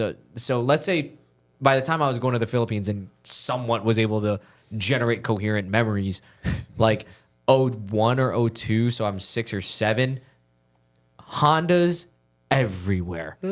Everywhere. So that's really the only car that I really wanted when I grew up. I didn't know about 240s or anything like that. But the fact that I know this dude's Filipino now, I'm like, okay. All of Philippines was maybe saw one person make it. Then this Filipino culture is very influenced by other Filipinos. Yeah. Like that's crazy to me. That's sick. I wonder what he's there was a doing lot of now. Yeah, what's he doing now? Filipino- Where's that car now? That car is with Sticky Diljo right now, or maybe he stole, or maybe he sold it to him, or he did a feature. on If it. I remember correctly, that site does a lot of like archival review of stuff. Oh, interesting. Yeah. That photo's good. What's that front? But this wasn't. I'm going off on tangent again. That's 'cause, fine. That's 'cause what this podcast is all about. No, so going back to that ultimate sports car challenge thing, whatever, right? Yes. It was something done by Sport Compact Car back then. Is that a magazine? Yes. Yes. So Sport Compact Car, Import Tuner, Turbo Magazine, Honda Tuning, they're all like roughly the same type of magazine, just catering to different stuff. Sport Compact Car was a little bit more professional in terms of like the information, more technical. But what it was there was a guy named Matt Kemp, and he was part of the SER club, and so he had driven down from NorCal and to help Mike Kojima at the drag race event that they were doing that particular week. And long story short, because of I forgot the specifics, but basically he got T-bone on the freeway because I forgot if it was swerving out of the way because there was like a dog in the freeway or something like that. But he basically got killed in that accident. But what happened? And the reason why I didn't know the guy beforehand. I didn't know about this until after it happened because obviously the SER guys were talking about it. But what it was somebody had posted a recap that he did where he ran a button wheel like months ago. Stock B13 Sentra SER cars, whatever, Econo box, right? It's not a fast car, but it's also not a slow car if you know how to drive it. And long story short, he drove the crap out of the car. He was trying to chase down this Corvette that he had been slowly improving his pace with throughout the day. Last session of the day, he was like, oh, I want this Corvette. I want to pass him. Not to race him, but just to say, hey, I can pass the Corvette at the track. He wanted right? a point by. Correct. He wanted, it's important because if you're trying to learn, right, that point buy from somebody that has a far superior machine means the world to you, right? Especially if you're young. And he basically drove the crap out of the car, and then ultimately he couldn't get the point by because his brakes were overheating, his car was overheating, blah blah blah. And then at the end, the checkered flag, whatever. And then the corner workers that was like, on the cool down lap, right? It was like just clapping everybody. And then there was one specific corner worker that he had mentioned that was like pointing at him, just like gesturing, like just awesome, right? And afterwards, the Corvette driver came over and asked who the Sentra SER driver was, and basically introduced himself and apologized for not letting him pass because he was still learning the car as well. But the fact that Matt Kemp got this not KEMPE. If you look up Matt Kemp KEMPE on like an SER, you'll find like something related to him. But basically, what it was he was like because of that, he felt like he was like king for the day. King for a day, right? That kind of stuff, right? And then for me, it was like like driving, like doing stuff. It was like that was actually probably the more important thing, more than anything else. It was not like other people accepting you or whatever, but it's more like how you feel about doing something after you do it, right? You want that sense of accomplishment, you achieve something, whatever, but more so about feeling it inside rather than somebody else telling you. Yeah. Right. So that was kind of like one of those things where I in hindsight, did change probably my perspective about a lot of things in general, because it was less about what I want somebody else to feel about something. It was more about how I wanted to feel about the outcome of that. Yeah. So that was one of those things where it's like, Wouldn't you say that that's a pretty relevant thing that I wish that more people took in today? yeah, no, because Like do what you want to do type of deal? yeah, I mean, 20 years ago and now it's all the same. It's like people always ask, oh, what should I do with my car? Should I do this? Should I do that? But it's like, in reality, it's like, are you building your car for yourself or are you building your car for somebody else? Right? That's always, I always ask that question because it's like, it's relevant. It's like, it's like you should be doing something that you enjoy, not what you think others would enjoy. Yeah. Right? That's one of the drawbacks of like social media and like the social media age is that you're constantly chasing after like likes, right? That interaction, right? Oh, so-and-so has so much stuff, whatever. I mean, very specific example. Why the hell are LMGT2s so expensive? Right? You did not just bring that up. Right? Because people want it because it's in high demand, but it's also because a handful of people hyped it up. I Same bought them one. for Same- $500, Alex. Even to 500. this day, I'm putting it on record. Even to this day, I will. If you gave me a set of LMGT2s for free, I will not run it. Why? I never liked the wheel. I drifted on them. I drove them in the winter. Blitz 03s. I never liked the wheel. I He never hates liked them too. either, and I never own liked them. the He wheel. has 'em. If you give it to me, I will not run it. Yeah. I know people. But LMGT4s actually look good. No. GT2s. Oh, GT2. GT2s with the lip. Which one is? The- I don't. The weird thing is that the wheel that I like is actually the LMGT3. So the LMGT3 was a two-piece wheel forged made by Raze. I think all of those look good. It Blitz 03s looks look similar. like shit. It looks similar to the fours, except it was a multi-piece wheel. Yeah. The 4 was a one-piece forged. So Okay. LMGT3s I liked. So Twos I did not. LMGT3. I don't know what the hell. What the hell? All right, put it on the screen. I need to see. Give it a go, J-Mo. Sorry, Malcolm. It's a Yes, Budweiser. this one. Oh, that's this cool. One, yeah. Oh. So Okay. Wait. Yeah. That's pretty actually, sick. the face looks kind of Yeah, so it's like this. And the other reason why I liked it is because when I was at 5 Ziegen, 5 Ziegen only had $66. 5 Ziegen, In stock, too. 5 Ziegen had, I think this is like a clock or something. Yeah, that's got to be like a fucking... Don't click on bad links. Yo, don't click Buy on now. the link, Buy Malcolm.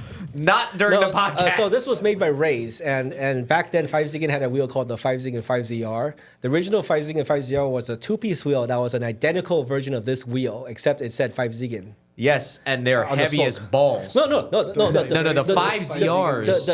The two-piece was not, because the two-piece was a two-piece forged. This was a two-piece forged.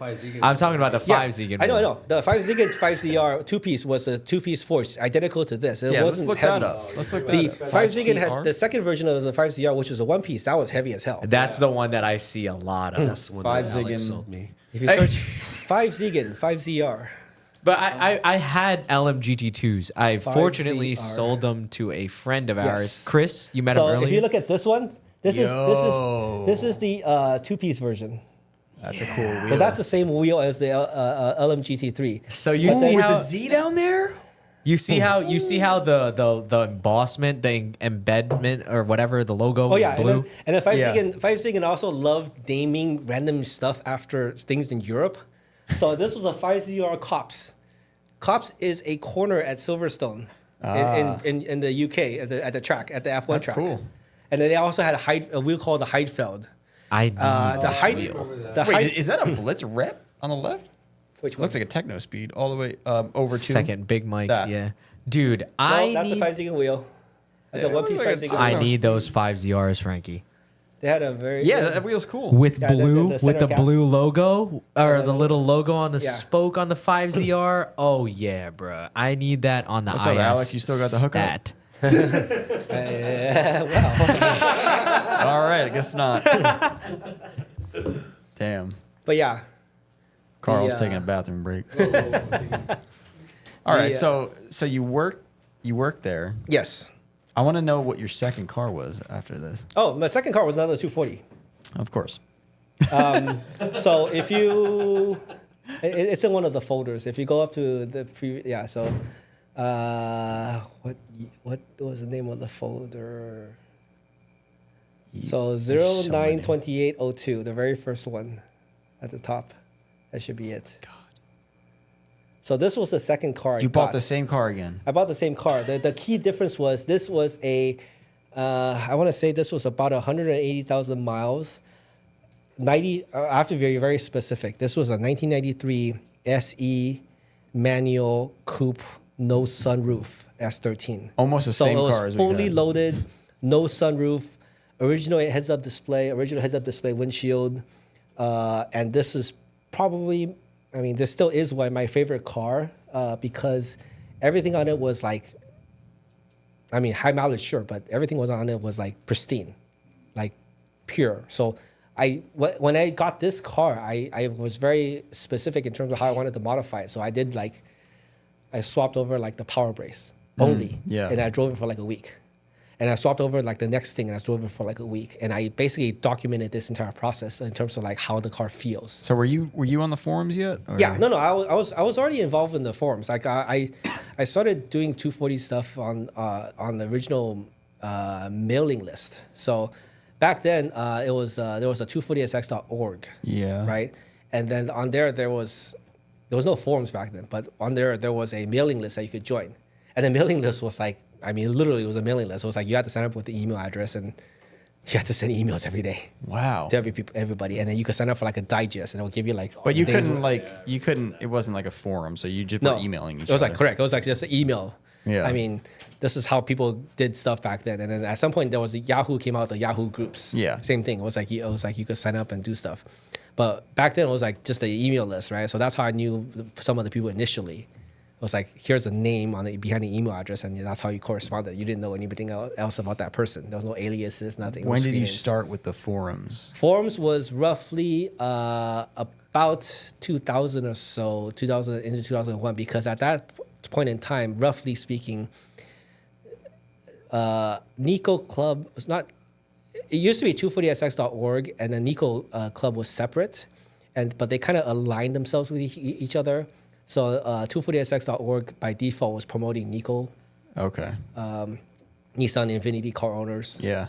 And at that time, roughly, I never knew what that stood for. Fresh Outlet came side about note. also. Fresh Outlet was also like a Nissan enthusiast, right? But then it was like some of the That was other a stuff. Florida one, right? Fresh Alloy? I don't know exactly where it was based. Or am I thinking another one? I thought Fresh Alloy wasn't just a Nissan. What are we talking about? Fresh Outlet, both of them were all like various Nissans, right? But in reality, what it came down to was they were all both of them ended up being 240SX centric. Yeah. Even though it was open to various other makes, models. And then Zovia came about, I want to say 1 or 2 years after that initial time period, like roughly 02, 03. I forgot specifically what time. So at that point in time, there was like 3 different forums, right? So I was already involved with it, but what it was what kind of took my involvement to the next level was the mailing list. We had a 240SX chat and a 240SX tech mailing list. So it was 2 separate mailing lists. And what it was the chat was just chat. It was not moderated. You just send emails back and forth. But how do you... so it's a group email. It's like, imagine, you know how like Outlook, right? You could start a new email with a subject and then you could reply to it and it would become like a thread, you know? Yeah. It's like that. Yeah, as long as you reply to the same thread, it's a thread. It's a thread, yeah. And it also... I guess I'm just not too... Yeah. He's not an Outlook. He's not an Outlook guy. Yeah. He's a Gmail guy. Even Gmail, when you reply When to you the same... scroll up, if you don't change I'm the an subject... Apple Mail guy. If you don't change the scroll up. subject, it's the same thread. Yeah, That's okay. what it comes down to. As long as you don't modify the subject heading, it's the same thread, right? You'll see it. And you just have a bunch of people in there, like when you People would just email. I mean, I joined it because I was looking for information to modify car, whatever, right? But then the 240SS tech email was, because it was tech related, it was manually moderated. So what it was essentially, at some point I decided to help moderate it So my second job while I was working at AKT, my second job was basically every day I go home and I start forwarding the emails because here's a tech related email that I can approve and I forward. If it's not tech related, I just delete it. And it never shows up on the distribution email. Okay. And as I started like organizing a couple of meets. I was like, like the SoCal, we had a few events here and there. So that's pretty cool. But that's how I got involved with that stuff. And then like, all of this stuff was like running around kind of like on the same time frame as me, like modifying cars and starting to do more and more stuff, right? Yeah. But this car was like, I wanted this like... is his second car, just so you know. I figured. But it's the because exact same. It looks quite... There's no white wipers. The grills have no paint. But for example... There's a Previa in the back. Oh yes, that was a 5-Ziegen van. It was one of the two 5-Ziegen. Oh hell yeah! What? 5-Ziegen had two vans. There was a 5-Ziegen van. Yeah. Where's the Faction van, Look at the bruh? exhaust on the Prairie. Lewis has it. We have one was a regular non-naturally aspirated 4-cylinder Previa, and the second one was a supercharged one. Yeah. And when you accelerate, with it's like the you hear the whine of the belt. Yeah, the all track. Yeah. What you know about that? I almost got one of those inside of the Koya. I got this car in middle of 2002, and then at some point I swapped all of the parts over. So like this entire gallery, if you flip through it, it's all the parts. Oh, wow. that I had swapped over. You literally... Wait, whoa, the Typhoons? Yes, Typhoons. Yeah. I had, for example, like I'm a 5-Ziegen fan. I did Z32 rear uprights, the aluminum rear uprights for the S chassis. I had this on my car in 2002. And this was one of those things where, remember I was saying that I swapped over one piece at a time? Yeah. This was one of those things where I swapped it over and I drove it before and after, like no changes other than this for like a week just to know the difference. That's a pretty intense job, that rear uprights, I feel like. With Yeah, the e-brakes it is, but it isn't, because the hardest part is actually, all you need really is, if you open this, the rear coilover, the coilover picture, all you really need is a fork. Yeah. To switch it? All you need to do is swap it over to a fork type rear mount to swap. It doesn't solve back then nobody knew anything about the binding issue with the so the bushing itself binds because it's at the slightly wrong angle. So if it bottoms out, it binds the suspension. It doesn't. Wow. It prevents full travel. So at some point, people went with the spherical bearing in the uprights to solve that problem. But you really just needed to swap that. That's all you needed to do for to do Z32. Sorry, and then the only other thing that needed to be done was the upright itself, the metal one that's on the S13. It sits directly in the ball joint in the lower arm, right? Yeah. Z32, because it's aluminum, there's a conical spacer. Yeah. The metal, basically that sits there so that it prevents the metal from grinding. Because if you just bolt it directly in, the aluminum will wear on the steel ball joint over time and it will break. It's in one of the photos. It's somewhere in here. Yeah. I don't know where it is. Just had a Z in here. Right there. See this little spacer is what you need to run the rear upright. So You really had a photo of this volcano. You have- probably sending this to everyone. You have no too. idea. I told you earlier I was a data hoard. So it's that is I- insane to me.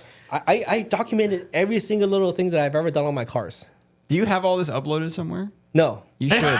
it's just on my NAS drive at home as a backup. That's all it is. But put it we just had somewhere. I don't know. before you came in here, we had a conversation about how Alex lost a drive's worth of photos. Oh, yeah. Yeah, Oh, so- Alex, we gotta post this shit. Get the cloud in there. Boom. Like, Yeah. We're before in. But if lose you all look this. through the photos, some of it's like We don't care. junk. You gotta no, post it. that's fine. So dude. this is when I swap. Let me see swap the parts. 5Z. But then if you look at the if you look 44, at this click photo, 44. Yeah. Actually, this is not the best photo of the Ooh, car. look at the so to 5Z. answer the question earlier about the wheels, not a question, but you guys, everybody knows the FN01 RCs. Yep. Yeah. But the original version of this wheel is the FN01R. That's what I had. Those. So the FN01R is the forged version. So the forged version is 5-Ziegen. What it was, and they still do. They still participate in racing, but 5-Ziegen was actually participating in Formula Nippon, the Formula Japan's version of Formula 3000. It's like the feeder series for F1. yeah. Now it's called Super Formula, and basically in 2001, FactionMotorsports won the Formula Nippon Championship, Constructors Championship. They didn't win the Drivers Championship, but they scored enough points to be the Constructors Champion. And I was like, oh my God, this team out of nowhere won, the top open wheel series in Japan, right? It's like it's like the equivalent of like some no-name team beating Penske. Wow. Because if you look at the teams that are participating in Super Formula, they're like teams that like Tom's, Mugen, Toyota, Castrol. What I mean, yeah, Something like just that. like something like that. You will know all the teams except for Volkswagen, Yeah. right? So then in celebration, they made a wheel in 2000 at the end of that year, introduced at SEMA, which was the forged wheel. And then end of 2002, they introduced a cast version of it. I thought that the C stood for concave. Cast. That stands for cast. So the actual spelling of the wheel is FN. The forged one is FN-01R. Yeah. Formerly Nippon 01 R. And then the C is spelled FN-01R. I had 8 of these, C. Alex. Fuck! I want. These are so cool. Stop But selling everything. Carl. I know. What a fucking retard. But yeah, no. Hey, at least you didn't. Okay. I sold them to Ken, so it's like all right, maybe I should tell you the cost of the wheel back then. Nah. Yes, you should. Okay. So the cast wheels are, and this is like now it's like a deep dive into like. Wait, parts. can we guess? Can we guess? Yeah, first? wait. Can we guess tell first? you? Hold on, Can we hold on, tell hold on, you hold what on. we spent on the wheels before you Yeah, tell yeah, us? yeah, Okay, yeah, fine. yeah. All right, Okay, all right. okay. You go first. The Carl. first set of FNO1s I ever bought, they were $250, but 2 of them were cracked twice each. Okay, so Okay. Carl buys garbage. So then I bought more. I bought a pair of them from a buddy of mine that were 17 by 9 plus 15. That's the one that I sold you. That's one of them. Those ones were $550, okay. which is I think kind of high, but I only bought a pair of them. but the spec was so cool. Like you could fit a fist into the nah, hub of dude. it. Nah, Yep. Like- wait, hold up. It was. I had 17 by 10 plus 12. You had the bear claw looking shits though. That shit was look how fat, much. though. Look how much nicer. Yeah. No. This is not even the nicest version, but we'll get to the nice version. I like when it's not like the bear Yeah, claw yeah, one, yeah. because I then had- it's just yeah. like that right there. Yeah. Those are what I Bought had. those for $400 shipped. If you Okay, want to okay. go in the gallery, I'll show you the second, the at least to me the nicest version of the wheel. Go back up into the. Go to What brakes? You had Z calibers? go to LS. LS is 0103. This was January 2004 when I ran at Laguna Seca. That's sick. If What the if you look fuck? at this photo. Yo, what? Why is this So, car there? Yeah, so the fact dude. that, besides the fact Look that at the lip, look the at the license lip, look plate at the lip. slow as 13, the wheel on this is 17 by 8.5 plus 30 in the front, 17 by 9 plus 38. That's But the rears have a lip to it. That's the rear. I had 4 of those. Look at that wheel.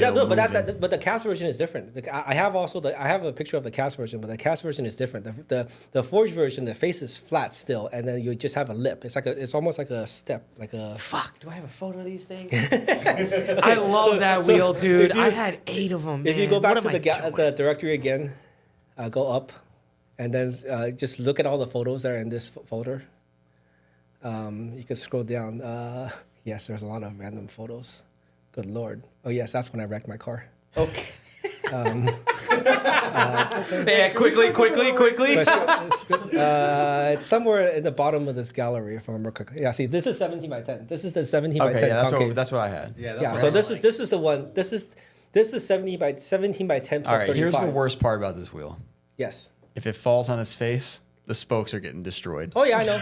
The spokes barely protrude past I the know. fucking lip. I know. Spoken That's from the pain. most annoying part. Other than Oh, that, spokes, huh? Yes. Yeah. Curbing on curbing. So, who wanted to take a guess at as to how much these wheels cost? Okay, Carl, guess how much they cost back then. Were they made in the Philippines? 110 a wheel. Wait, well, hold on. Are we answering the where is it made first, or Yeah, how where much are it they costs? made? Where are they? Tell me made? they're made in the Philippines, and I'm gonna be No, like, yeah. they were made in Taiwan. Okay, all right. That's kind of what I thought. A lot of those. wheels were made. So most of the $70. So pretty much, Low as hell. if you come across a Japanese wheel, Even if it's a reputable Japanese brand, if you come across a Japanese wheel that does not have made in Japan on the wheel, Then it it's is not made in Japan. Yeah. Actually, that goes for almost every part you could possibly think of. Wow. Because if it's not made in Japan, they will not put that on there. They might put it on the packaging, but they won't put it on the actual product. But this, if I remember correctly, I think MSRP on this was $250 a wheel. Oh. Dealer cost. Hold on. Here's how it broke down. That's pretty normal. Here's how it That's broke pretty down. Here's how it broke down. If you were a regular dealer, I think your cost was 25 off.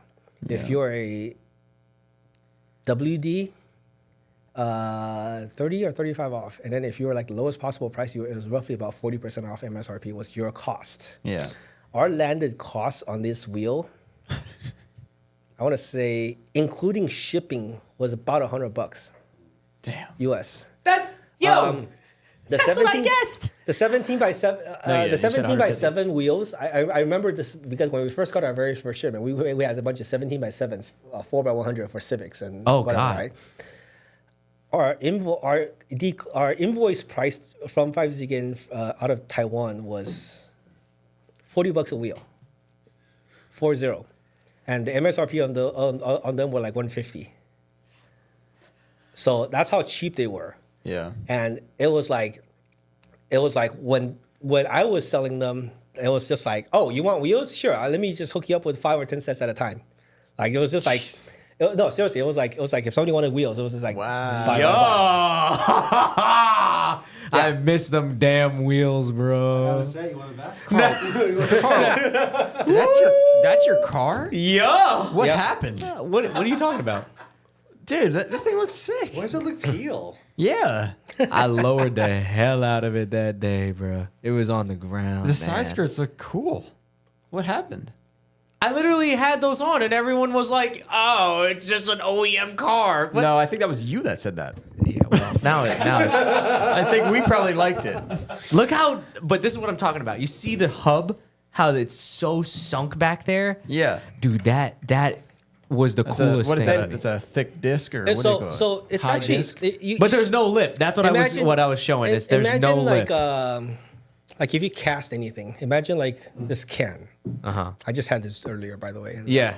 I'm still not sure what to think of this because it was like this is one of those I mentioned earlier, but this is like one of those like gums where like you chew into it and the flavor disappears after like 10 seconds, like after the first sip, and then like subsequent sips it became less and less alcoholic and it just became like nothing. Alex is holding a breezy in his hands just so everyone knows. Yeah, I forgot to mention. Yeah, he had a couple. So it's actually quite simple if you think about it. If you look at a can, right? In reality, it's just That's a wheel right there. this part is one piece by itself in terms of like how it's stamped. Everything else is one other piece, and that's it. So if you wanted to make this larger, or if you wanted to make this taller, or whatever, all you have to do is scale like it out, right? So the way the wheels were made, essentially 5-Zigen for like 17-inch wheels. Before the 17 by 10 was introduced, all of the 7s, 8s, and 9-inch wide wheels all had the exact same identical face. The actual outside part where the 5 spokes are, that's all the same. All they did was they added material to the back pad to make different offset. And then if you actually look at the back of the wheel, the face is flat. Yeah. So the lug holes were the last part, and then they essentially drilled it, 4 lug or 5 lug, depending on what you needed it for. Because if you think about lug holes, right, the only thing that matters is the PCD, right? Because the PCD dictates the center bore of the wheel. That's all it is. If you have 100 bolt pattern, you can't do 73 mm center bore on a cast wheel because it compromises the structure too much. because it's gonna be close. To There's not enough material. So that's all it was. And then when they introduced the 17 by 10, since the 10, this size, this face wasn't my thing. But when they first came out with the 9s, right, everybody bought the low offset. I was like, oh my God, everybody's running this, right? But then my main thing was, who's our primary competitor? And I was like, oh, it's Mackin. I hated Mackin because they have all these like deep dish concave wheels. We didn't have anything like that. But also you had forged wheels. So I was like, what if they came out with a aggressive face cast version of this wheel? So that's how the 17 by 9 came about. And that's how the 18 by 9 that's how the 17 by 10 came about, which is this. And then that's also how the 18 by 9.5 came about, because those were the only two wheels that had a more aggressive face. To me, it was just that was the widest 17 I could get. That was monoblock. That looked good Yeah. to me. And that was 2010. It's the wait, Malcolm. Do you have that other photo of Alex on Laguna Seca with the dished FN? I mean, also at the period when It the was, FN01RCs came out, there wasn't that many options within that LS. price range either. For the 240s. The photo you were in. That, LS. It starts with LS because it's Laguna Seca. That wheel in the back looks so much Oh different. wait, actually now. no. Don't even look at Laguna Seca. There's a better photo of it somewhere else. A better picture of it somewhere Yeah, else. dude, with a lip. That Go would've back. been Scroll fine. down. It's one of the actually here. This photo. I hit a cone. Damn it! I hit a cone. Yeah, Look at the dude. rear. I need. Yeah. Yeah, I had I want to say like a 2.5 inch lip. I mean, it was subtle, but it wasn't aggressive size, right? But it was What kind of tires were you running? Bridgestone, What size? Potenza P1. Yeah, but on a 9, what are you running back then? Is that like a 255? No. So I had a stock. My engine was stock, right? So in the front I ran 215s, and in the back I ran 235s. Oh, nice. Okay, normal. So 235s in the back. Normal. That's what I would run Yeah, so now. I'm still Yeah, running. 235, 40, Yeah. 17. I literally have 215s, Ken's 215s, and 215, 45 in the front. And then I wanted the front to be a little bit more like stretched on the sidewall, mostly because I knew I wasn't gonna have enough. I knew I had more than enough tire for grip. What it was I wanted more response, so that's why I went with a sharp, more stretched setup. Interesting. And also, for some reason, back then there was a pretty sizable price difference between 215s and 225s. Could And you when you're get in- 225, 40, 17? Oh, no, yeah. Because right now that's a tire size that doesn't really exist. No, back then it was expensive. It existed, but it was for some reason it was like one of those odd sizes that was super expensive. That's Yeah. like the size that we all need. Apparently it comes and goes, but it hasn't been here for a while. Yeah. Yeah. Well, we need it, Kenda. Please. 215, 40, 17, right? No, 225, 40. Yeah, 40. 17 is because you like could get the- an 18 That doesn't exist. all day long. 225, 40, 18, super Yeah, that's cheap. fine. Super cheap. An Yeah. abundance, actually. Yeah. Okay, so where were we in your history? Because this is, let's see, you started doing mailing started Forum doing lists. stuff, forum. and Moderating then, mailing lists. just being generally involved, right? Yeah. And then, so one of the folders rather, you could look at the photos, is if you go back to the faction, so the UNN meet. So I had been doing various. I had been doing various- people. I had been doing various- I had been doing various events up in SoCal. No, that's me. No, I mean on the side. No, that's Derek Reeser. He was at convention. He was one of the old school forum guys. He's still around. He's like doing tuning or something in North Carolina. He does only engine tuning. Dude, can But you yeah, this click was- that 21 Amigos? I see LMGT2 in there. Yeah, white. that's TY's car. Oh, that's TY? Yeah, that's TY's car. Yeah, That's bruh. the white bunny. Yeah, white so- bunny. So the Look white at the bunny EG clutch in the back. The Yeah. white bunny clutch kit that everybody talks about. This is the car that it actually came out of. That's so funny. So this event was actually, so I was at 5 Ziggin at the time, right? AKT, and we had a booth there. But what it was just like various Nissan guys, whatever. Oh yeah, let's do an event. So at that time, at that point, there was like Z car stuff, but there was an actual like Nissan convention, right? So we wanted to do something that was kind of like that.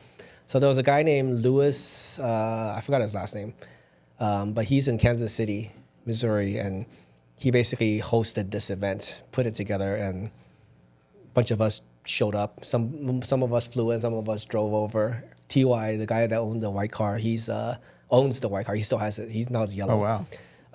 He's the original owner of his car. For example, he's Ken's friend from Arizona, but he like drove out from Arizona for this event.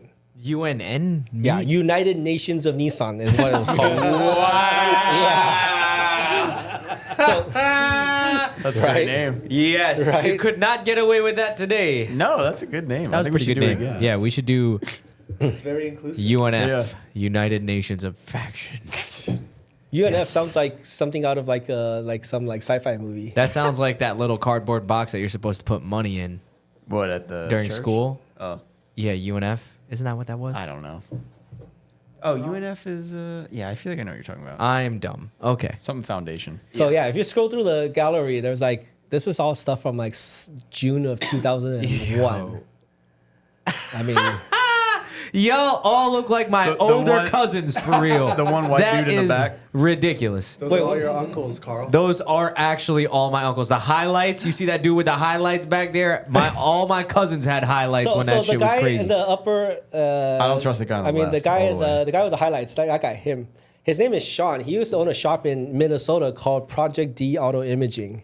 He was actually really crazy heavily name. involved with 240sx stuff back then. Yeah, that Wow. sounds familiar. Yeah. So, yeah, some of these guys are like, you know, some of these guys also showed up at the convention the following year. But if you look at the photos, right, these are all like, Oh, look you at all know, those bugs. I know they drove all the way out there. Those and are bugs? nobody cleaned their cars.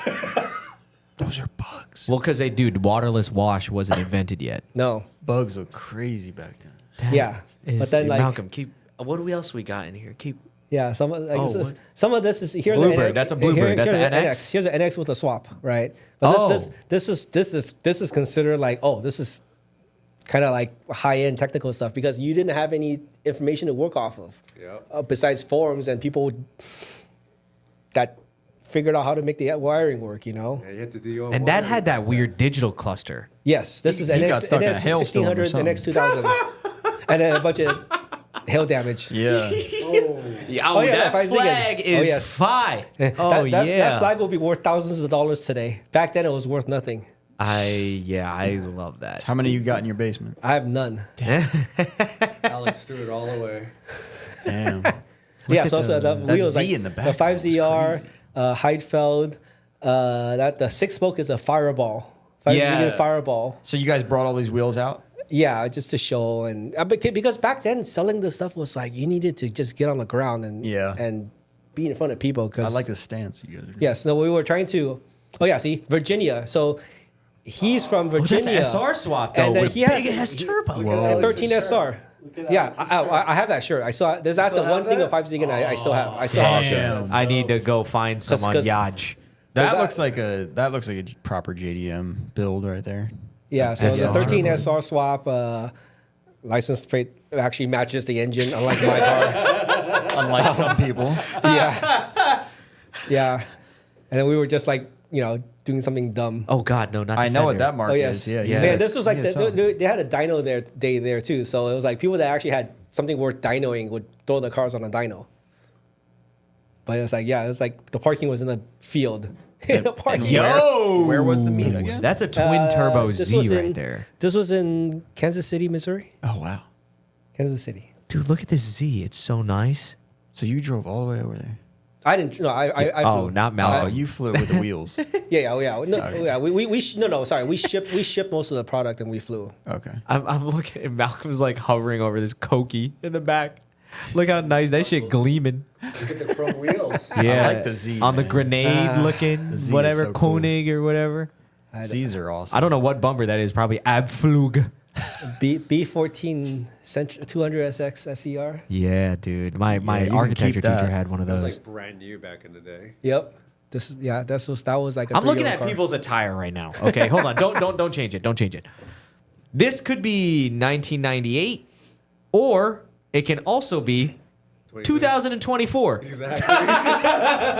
That shirt right there, the one in the middle. Nah, probably dude. $200 now. Yeah, like the footwear, particularly. Like this is what people wear Bad shoes. today. This looks like the Like 90s. I'm wearing Air Maxes right now. Like that's really that Pepsi machine's probably cold as fuck. Like Yeah, I was just. there's a green, there's a red Powerade in there waiting for me. Oh yes. Ooh, look. The gentleman on the right, it's Tsuyoshi. He's still. Wait, who? Carl. Malcolm said that's Carl. That's Carl right there. Tsuyoshi, he was my coworker at Faizigan. Okay. He moved back to Japan, but I still keep in touch with him. That shirt's fire, Frankie. We need. You need that shirt. for I'll like take a that. picture of the shirt I have and I'll send Yeah. it to you guys. That's. Ooh. Ooh, the Yeah. 510 wagon. Damn, that thing is so straight. What the hell? I was the biggest fan you could get back then. Holy crap. At the Farm Depot. Yeah. Yo, wait. Go back one. Go back one. I want to see the look at that Monday. Z-shirt. I'm looking at this like from a. Like just purely, I'm putting myself in that situations because that's what I like to do. Next one, this one, the Is, traffic dude, one. this is like the final. Wait, zoom in a bout little of- bit. What do we of got Nissan here? meets. People are just parking. It's like a Ford thing, and then all 240s. I forgot specifically what it was. It looks hot as hell. That's for From sure. Ed, were you guys just going back to the hotel? I think so because this wasn't like an event. It was That like look. Look That's at fit look on at the my right. boy on the right with the stance right here. Yep. Yeah. That's Eric Ryan. No way, dude, it's not. Shout out Eric though. Yo, look at the Volvo this was 740. the Shout actual out meet. Tony Martin right there. Right. This was the actual meet. He's like, wait, this is not the 240 meet I thought it was. Yeah, he's at the wrong place. You guys just threw them all in the grass. No, the random porta potty next to the dumpster. In there. I mean, hey. Yeah, You made this it is- happen. Yeah, this is like really early on. Look right here. Look at I all don't the see. Zs. I don't see a hookah in sight. Yeah, right? Nowhere. Better I don't times. Well, see. yeah. I don't Better see anybody times. fucking. You just smoked regularly. What Yeah. year was this again? 01. Oh, one. You just smoked cigarettes like a man. Yeah. And that was that. You died like a man. Damn, dude, this is cool as shit. Is that my brother? That's Kenneth. Oh my God, it really does look like him. I already saw another doppelganger too before. I'm going to pull up a picture really quickly because I have a picture This of is him right kind here. of making me feel like we're in a simulation. Yeah, we are. Yeah, Because it's kinda I'm weird. in here, Kenneth's in here. I got to show you a picture of Kenneth. Hold on, I'm going to pull it up right now. The other thing too is BF Goodrich. If you look at the poster in the back, Yeah. back then they were advertising this like weird like tire, where That didn't do anything for us, but yeah. they were advertising a tire where it was like there was color on the tire. Yeah. Oh. So this was actually that Integra that the tire was on. The actual tire itself had yellow on it. Yeah, what? And then at some point later on, when Kumho was sponsoring the drifting stuff, they had a drift tire that had smoke that was a certain color. So I seen that. So this was very much a part of the import scene back then. Ooh, L series triple side traps. That looks like my dad's engine bay. I mean, I'm this is so just somebody's serious. relatively stock car. You know, the Z guys are fanatic like that. That is my. But you look at the just license like. plate now. Z Quickie. on the Wait, can you plate. go back to the S30, the white one? That looks identical to my dad's car Maybe to it the is. T. Yeah, he probably went on that. He probably went to the meet. It Left you at home. It looks really weirdly like my dad's car. No, but before he bought But we it. saw your brother in the other photo. And then, Yeah, this and then, is and really then weird. on the left hand side, there's a random car with Kosei K1s or Buddy Club P1s. It's like, Yeah. like the autocross guys love that wheel because it was like one of those wheels that was cheap, Yeah. Very lightweight, light, and, super and light. the most important thing is that actually it's the spoke design allowed it to clear a lot of big brake kits. Yeah. Like Yeah, it's all the way out to the I had floors. a set of 15x7 K1s.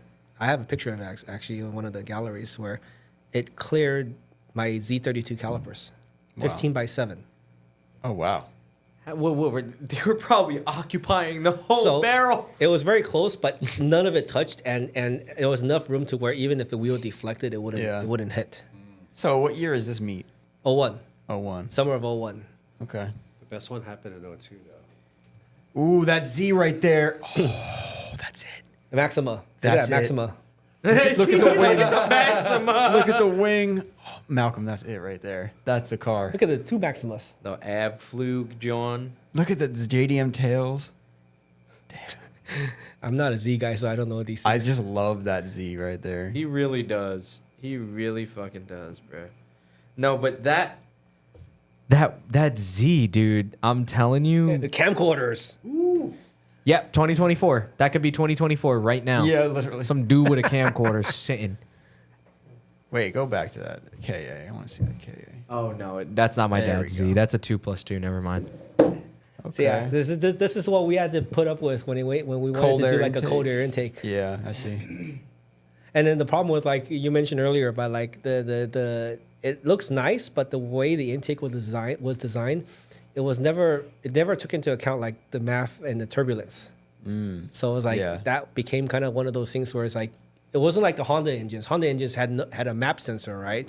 So the intakes were designed so that it was very smooth, but the MAF intakes for the Nissans they never thought about that for some reason, and it was like, all the SRs became like more popular because it was like you could make better power out of them.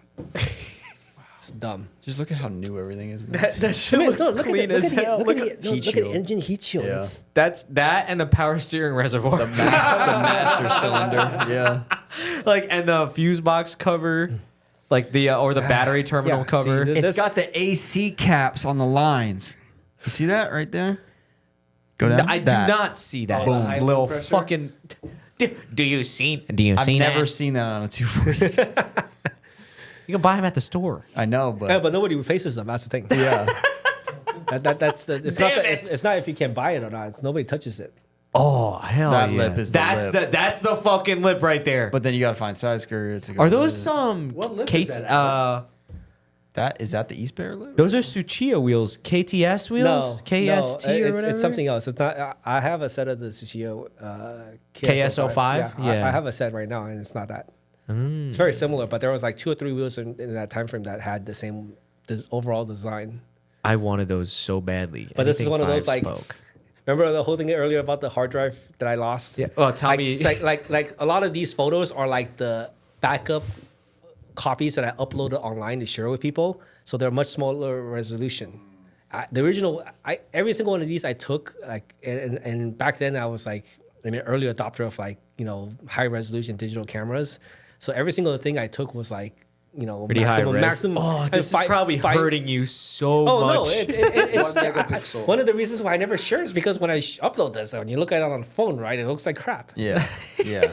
Because Facebook compresses the photos even more, so you go from like a 50 KB to like a 5 KB photo. It's like If you uploaded these to like, what the fuck is that Facebook group now? 240sx Owners Club or that's a something good like one. that. Somebody like, even if they're a little grainy, dude, like I know. like that's. I should. Yeah, It's you so should. I should. It's so nice. That guy to the left or girl with the red car, those look like almost SSR Integral looking wheels. Yeah. 5 spoke, like, yeah. This is Or the other thing too is back then is the number one source for buying wheels like this is actually 1 or 2 places, either any of the larger like tire chains like Discount Tire Company.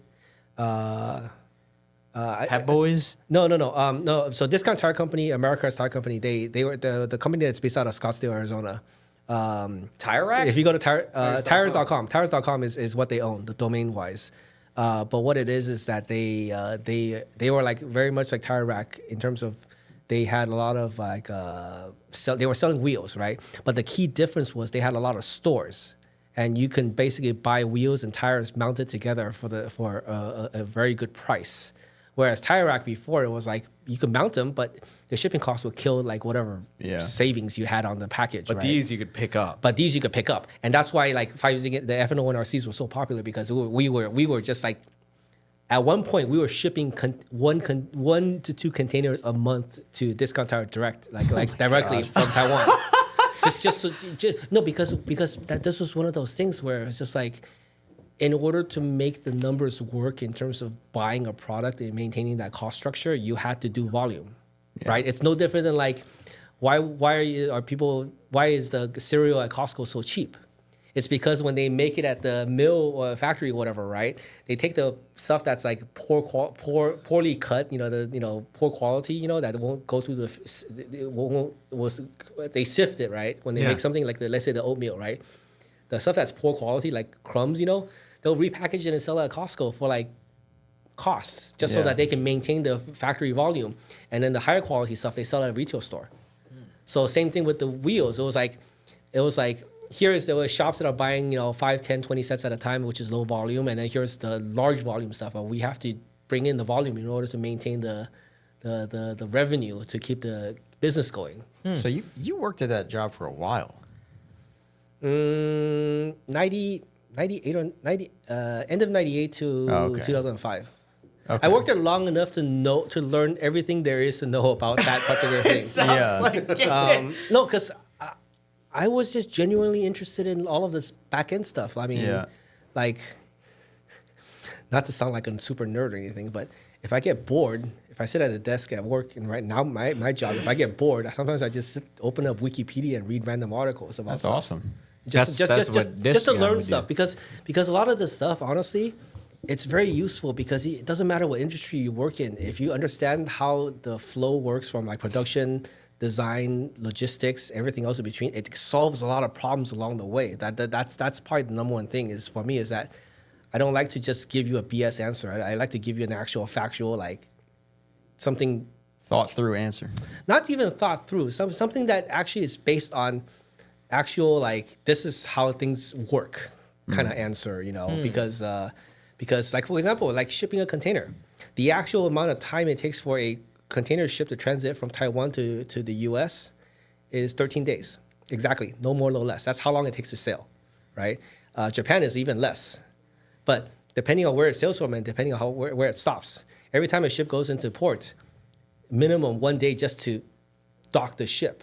Depending on where your container is, it might take you 1 to 3 days to unload. And then customs. And then the customs part is actually the customs part is actually the BS answer part of it. Yeah. Because in reality, what you do is you declare the goods when you're coming in, right? Actually, there's two parts. You when you export, you have to declare the goods, and then when you import, you have to declare the goods a second time. Because when you ship something out of the U.S., you actually have to declare what is going outbound.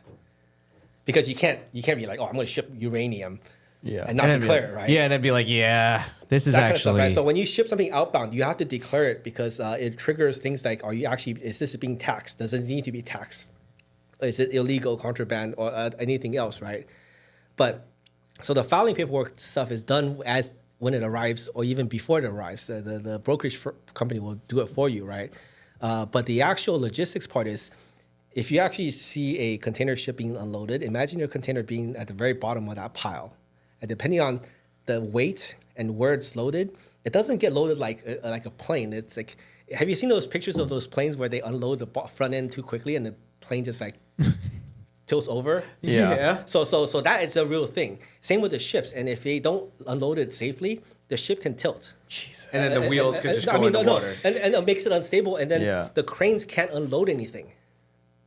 So you they- actually have to put ballast back on the ship to basically be allowed to unload it. So when they unload it, everything is weighed properly so that when it sails, it's safe, and when it's unloaded, it's unloaded evenly from between front and back, right? So interesting. Sometimes it takes a day if it's light stuff. Sometimes it might be at the very bottom and it takes forever, right? So that's what I'm saying. But things like shipping. It takes maybe 1 to 3 days. Sorry, it takes about a week for the outbound because it takes a couple of days for it to be sorted in the port, and then they have to pack it on the ship, right? Load it on the ship. The actual sailing part is only about 2 weeks. And then On the water. On the water, and over here is another, minimum Yeah. 3 to 5 days, maybe about a week, and then To get to your store. to leave the port. Oh, okay. And then when it's ready to leave the port, the trucker has basically 24 hours to pick it up. Otherwise, they start charging fees. The only exception to all this is if it's held for customs inspection, where they do one of two types. Either they x-ray it to look for whatever they're looking for, Drugs. or they'll take it open and unload all the contents in front of you.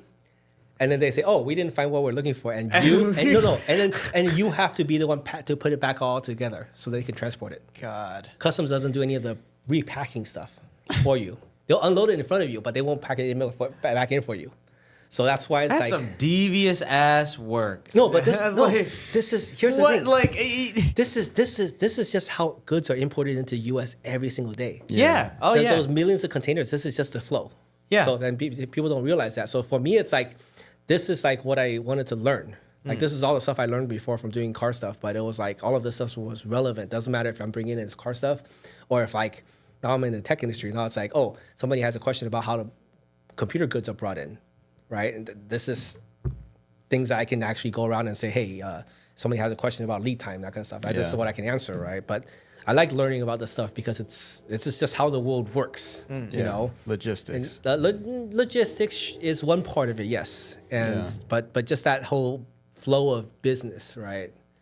it's really no different than like having a workflow for building an engine. Sure, you could wing it. You have the experience. It's all in your head, right? But then if you don't do it, then who else can do it, right? That's one of those things. It's like, But for me, it's like this was like the car stuff and so I started attending events. I started learning about how to organize stuff, and then also at the same time when I like build cars, I document it. Everything that I'm doing is like this, So, But yeah, so you worked there till 2005. yes. And then what did you end up doing? We actually moved houses, but then I just essentially decided to finish my schooling. But I was working at Phase 2 Motor Trend Oh, really? from 05 to 2010. Order stuff from Frankie's from like, P2 every I've day. ordered from P2M. Like every day we order. So yeah, Phase 2. I mean, Wayne Yeah, was Wayne. and still is the owner. Yeah. It's funny because Wayne basically joked about how like his company became like a company's just selling nothing but floor mats. Yeah. That sounds about right. Yo, Because he can't keep them in stock. There's It's some like people good-ass just floor buy mats, them though. all the time. Yeah. And he has a pretty wide variety of formats, right? But Yeah. And they're good. They look good. the funny part is that Wayne was one of the very first people I met in the car industry. And Wayne is I don't have any pictures of his car, but he had this. He was actually one of the probably. We almost did a podcast with him He is one of the What? Really? when we were in California. Yeah. When? What the fuck? He was one of the only people that I hit up and was like, "Yo, we could do." He was, and I don't remember the conversation, but we were thinking about stopping by there. Yeah.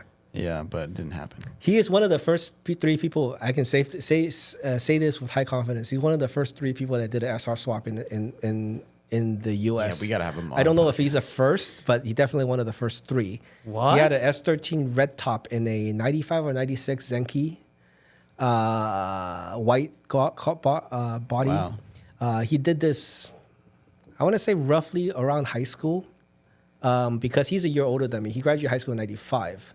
But his friends in that time frame was like just like they were doing way more car stuff. But I still remember he was like one of the first people I actually met in person. And I don't know if it was he. I think I bought something from him, but I remember him rolling down to my house in Torrance, and he had this black S13 hatch with the SR swap, and there was this gigantic front mount intercooler, like the bumper was cut out, and the front intercooler was just sitting there, right? And we went for a little drive, and he basically did like a, full on drag, roll through the gears down Crenshaw Boulevard in Torrance. And it scared the crap out of me. And it wasn't even like Coming from a K. Oh my gosh. And that thing was probably a rocket ship back then. What the hell? Yeah. So he had that car, and then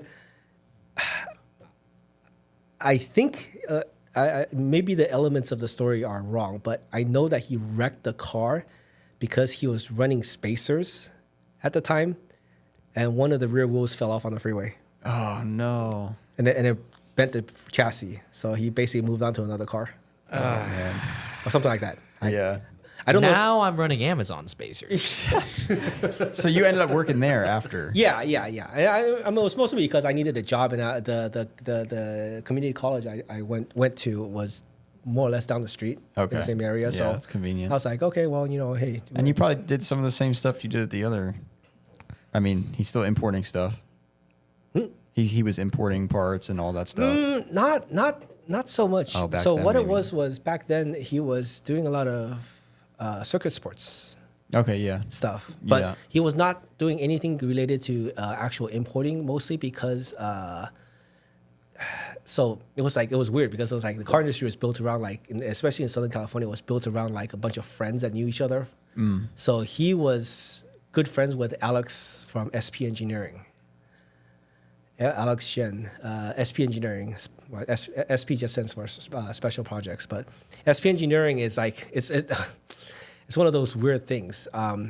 So before Turn 14, before Motivicity, before anybody else, the largest distribution was on the West Coast, more specifically like ProMotion and Options, Okay. and a couple others. ProMotion was one of the largest ones, and this was one of those weird things where if you wanted to buy Greddy products, most of the time you would buy it from ProMotion. But the weird part was ProMotion was not buying it directly from Greddy. ProMotion was buying it from SP Engineering. Oh wow.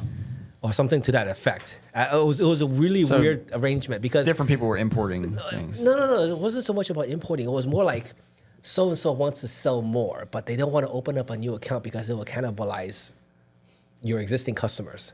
So you make an arrangement where somebody else is buying from you. Essentially, you're just passing through paperwork, but you make like a really small markup. Yeah. Right. You do basically make like a paperwork fee, but that kind of stuff, right?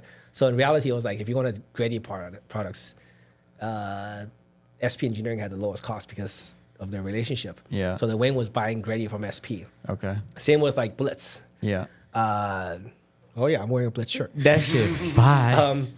Same with Blitz. When Blitz basically there was three versions. There was three iterations of Blitz in the U.S. There was the first version was I think it was like Blitz Performance Sales. That was basically like they were like the authorized, still the sole importer of Blitz in the U.S. until about what 2003, 2004, or something like that. I forgot the specific year, and then Blitz Japan basically came over and bought them out and ran the U.S. operations directly till about 2008, 2009. Which that year, Was that when time everyone frame, left. That time frame wiped everybody out because the yen Token skyrocketed. Factory talked about that era too. 08. Yeah. Everyone. Well, the economy and everything. Yeah. So yeah, the Japanese economy is a whole nother podcast. Okay, you could do. No, it's really relevant because, and I don't want to go off on a tangent too much, but it's important because if people go to Japan now and think, oh, so everything there is so cheap, right? Even before the exchange rate plunge, everything was cheap. Yeah. But one thing that people don't realize about Japan, and it's an ongoing problem for 20, 30 years at this point, is Japan, ever since the housing bubble popped in the mid 90s, their economy has been kind of flat. If you actually look at their actual growth, their economy has grown maybe 2 or 3% a year tops. They actually have a problem with currency deflation there, where you don't have wage growth and things are getting cheaper and cheaper just as an average person in Japan, right? That's why like the cost of a bowl of Yoshinoya is still 500 yen in Japan because the wages have never increased. Wow. But then the current economy climate is mostly because the Bank of Japan can't raise the interest rates because they can't. They're actually they're out of options in terms of how to stimulate their economy, so they can't raise interest rates. And the U.S. interest rate is so high. So if you're an institutional investor and you're sitting on billions of dollars, and you just want passive income in the background, what are you going to do? You're going to buy U.S. bonds because you're going to make 5%, right? Compound every year until whenever you sell it, right? So that's the inherent problem in the background, and because of that, that's why the yen is so cheap. But the real problem, and going back to the whole like yen thing in 08, 09 was when the global economy crashed, right? The yen skyrocketed in value. At one point, it was trading at like 69, 68. That was like a peak of it. It was like in the 70s, 80s for an extended period of time. But everything from Japan overnight doubled in price, practically. Because in 05, when I went to Japan, it was 1 to 125, right? 08, 09, it was like 80, 90. So it was like a 40, 50% increase in price for no reason. What is it right now? 160. I just looked last week because my coworker's going soon. So I just looked last week, but it's over 160 now. 150 was a psychological barrier that nobody thought it would ever hit in our lifetime, but now it's there. It is 160. I was looking at, because I'm trying to go still in October, and the yen is so weak compared to the US dollar right now that I feel like the ticket, I'm going to show you how much it is after, but I want to know how much you paid. I think we paid like $2,000 for a round flight. Yep, we're going to talk about it after. It's different though because I like to look at flight stuff. The pricing from New York is a little bit skewed because there's never any cheap flights. Yeah. None. So it's actually cheaper if you flew out to California and then took a flight because there's way more capacity. Yeah. I'm not doing that. I mean, you might as well, honestly. Is it really? Yeah. Might It's a as huge well. difference because then October, the average price for a round trip out of LAX or SFO is about $900. And it breaks the trip up too. So About $900. That's kind of what it was that I was $900? looking at. Yeah. So if you can do it. get under 1,000 direct from New York, do it. It's worth it. All right. Just make sure it's not Spirit Airlines. Oh my god. It's No, I'd fly. have a spine. I'd fly 18 hours Spirit. Okay, let me know how it goes. Actually, bring a camera too, because I'm going to be so hopped up on everything that I'm just. whoa. Oh, look, it's Japan. Isn't that crazy? I don't care if the fucking plane makes a bump. I'm What just the saying, hell? I'm a person that doesn't care either, but I don't think I would take Spirit. If I die, I die. I know they definitely don't have a plane that goes all the way. Well, there. the next closest thing is Zip Air. Zip Air. What is Yeah. that? Japan Airlines budget subsidiary. I'm called sure Zip it's Air. probably a little better than Spirit. It's Is it comparable?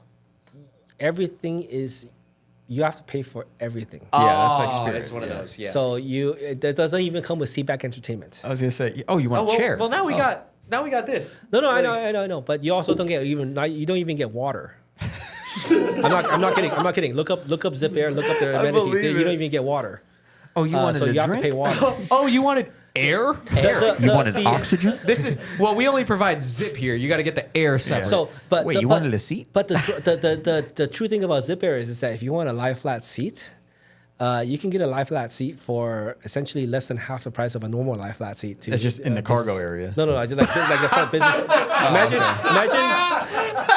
Not quite that. Every time I get on a plane, I ask if I could drive that bitch. They always say no. Yeah, well, I'm glad you even make it to where Alright. you're going after you just bring But that up. Yeah. I'm like, can I fly? But yeah, no, the 08, 09 timeframe wiped out a lot of companies. But like, I mean, at that time, Wayne wasn't even importing stuff. But Okay. it was mostly like just like, I mean, I worked there.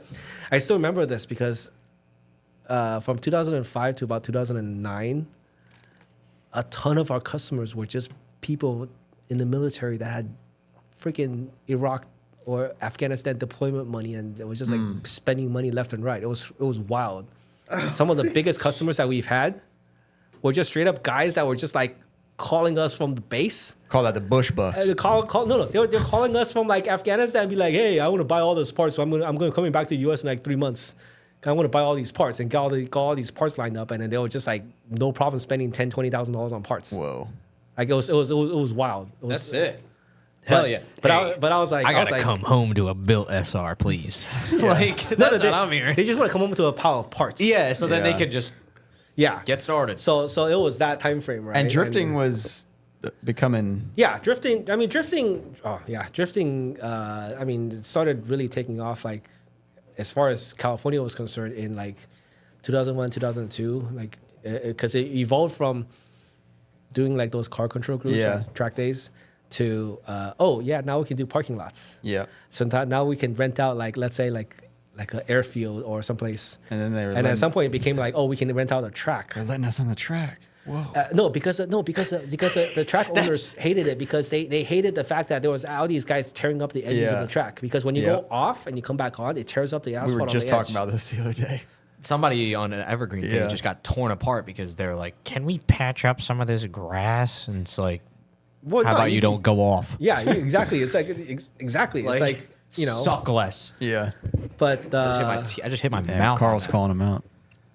but Yeah, I'll find his name on Facebook too. Okay, if you chill want. out. but that was. I mean, it started taking off, and then like next thing you know, it was like D1 came over to do Yeah. the driver search. Before that, there was an option video like event at the Irwindale East lot. I mean, Irwindale East lot was like a whole nother thing. It's like parking lot drifting, but Irwindale, at least ownership wise, they were one of the first venues to actually like let anybody do anything. Yeah. But it was like the East lot was weird though because it was like there was, besides the fact that there was light poles, right? There's also this like little like drain like dip in the middle of the parking lot. video we watched? And then Yeah. so it was like when Drift Day, Moto and Naoki set up the course. It was like purposely. It was like you don't go over that middle section because nobody knew how to slide over it. Nobody knew how to slide over a dip properly. Was it Yeah. the same drift day with Koguchi in there too? That's the same. I don't Same- know, same I don't know venue. Yeah, same venue. It was a different. venue. That was a different event because that was that option video thing that. Yeah, Ken showed us a video where he accidentally signed up for that. Yeah, and then the I think the eye opener was just like the 2002 or 3 when D1 came over.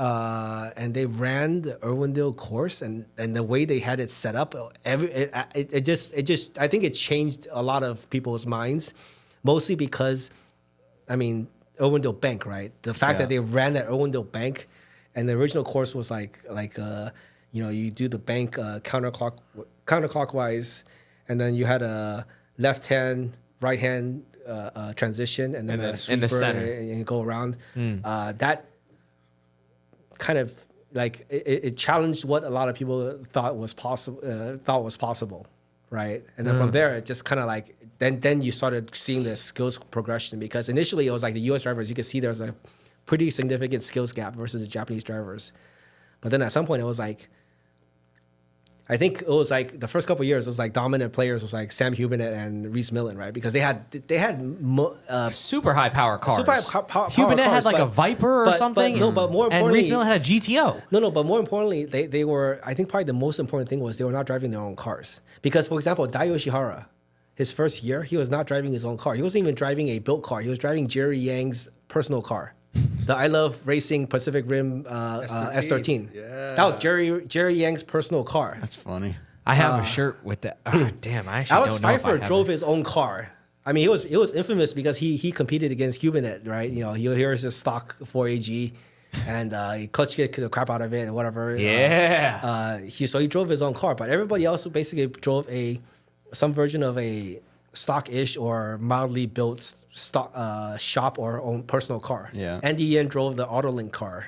I would love to go back to that. That kind of stuff. Yeah. Because then it's like, because there's a video 2007 Formula D on YouTube. It's the one that if you type in Formula D like 2000 whatever, it will come up.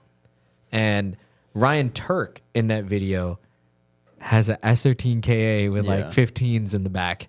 Oh no, that was basically me. When I ran Irwindale in 04, it was basically with the mods that I had and running a test pipe. I think I probably made 150 wheel horsepower. That's and there's a S2000. Yeah. Who was driving the S2000? I can't remember. Which one? It was built by Gary. It was built by Gary Castillo, Filipino guy. Shocker. They love it. We love S2000s. Designcraft is his shop. He does a lot of like fab work, but he was also famous for building like some of the fastest front wheel drive drag Civics. But it's like when they go. Ken Gucci was driving a Mustang in that video.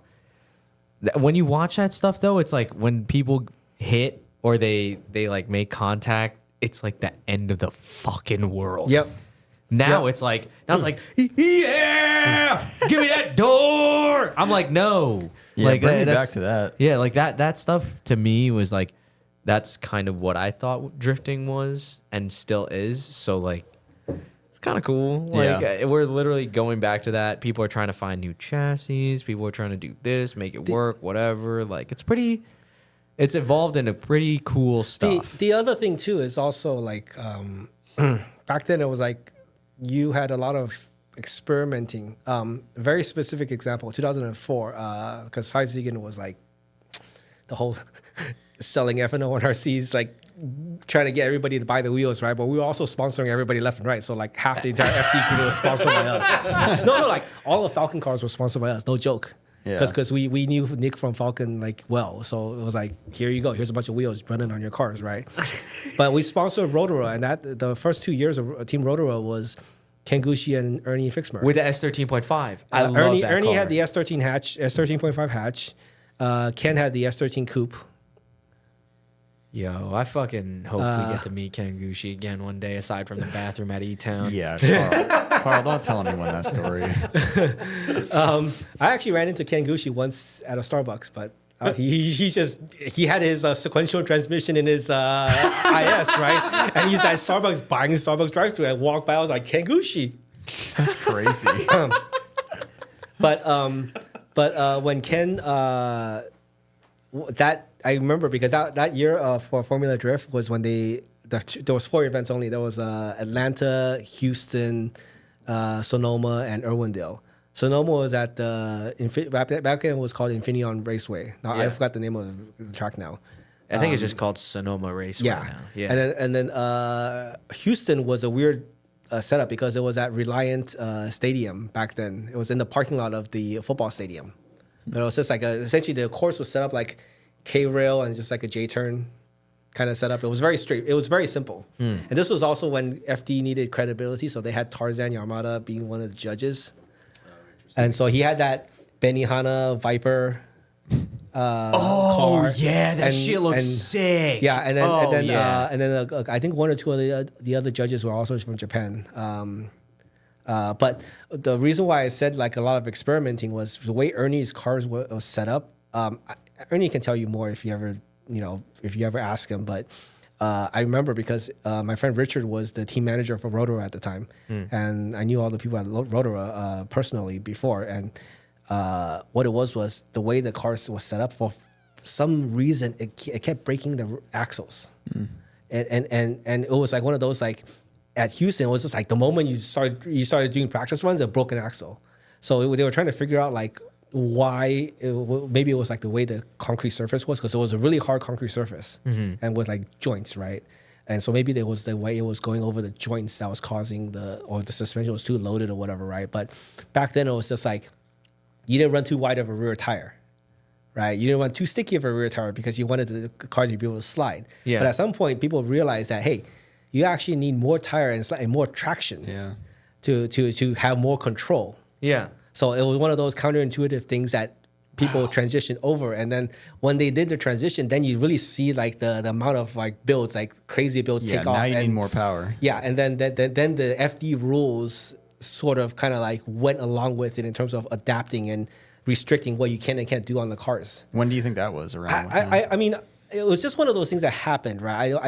It was one of those things where it's just like, I kind of saw what was going on, but I didn't really think about it, you know? Yeah. But if you want to sit down and analyze it, this is one of those background things about like drifting. Yeah. But this was, keep in mind, this is just FD, right? I didn't really keep track of like everybody else doing like feeder amateur series and that kind of stuff. So people doing the smaller series or just doing it for fun were doing completely different things. Those were the guys pioneering some shit. But they were out there like, but really the main thing with FD was just like, okay, here's the series, here's all the rule sets. If you they had all these things in place so that the competition was fair, like the 5-minute rule, that kind of stuff, right? You could invoke like certain time things to like fix your cars, that kind of stuff, right? Whereas like amateurs were like different. It was just like, oh, you just drive until your car doesn't physically move anymore, you know?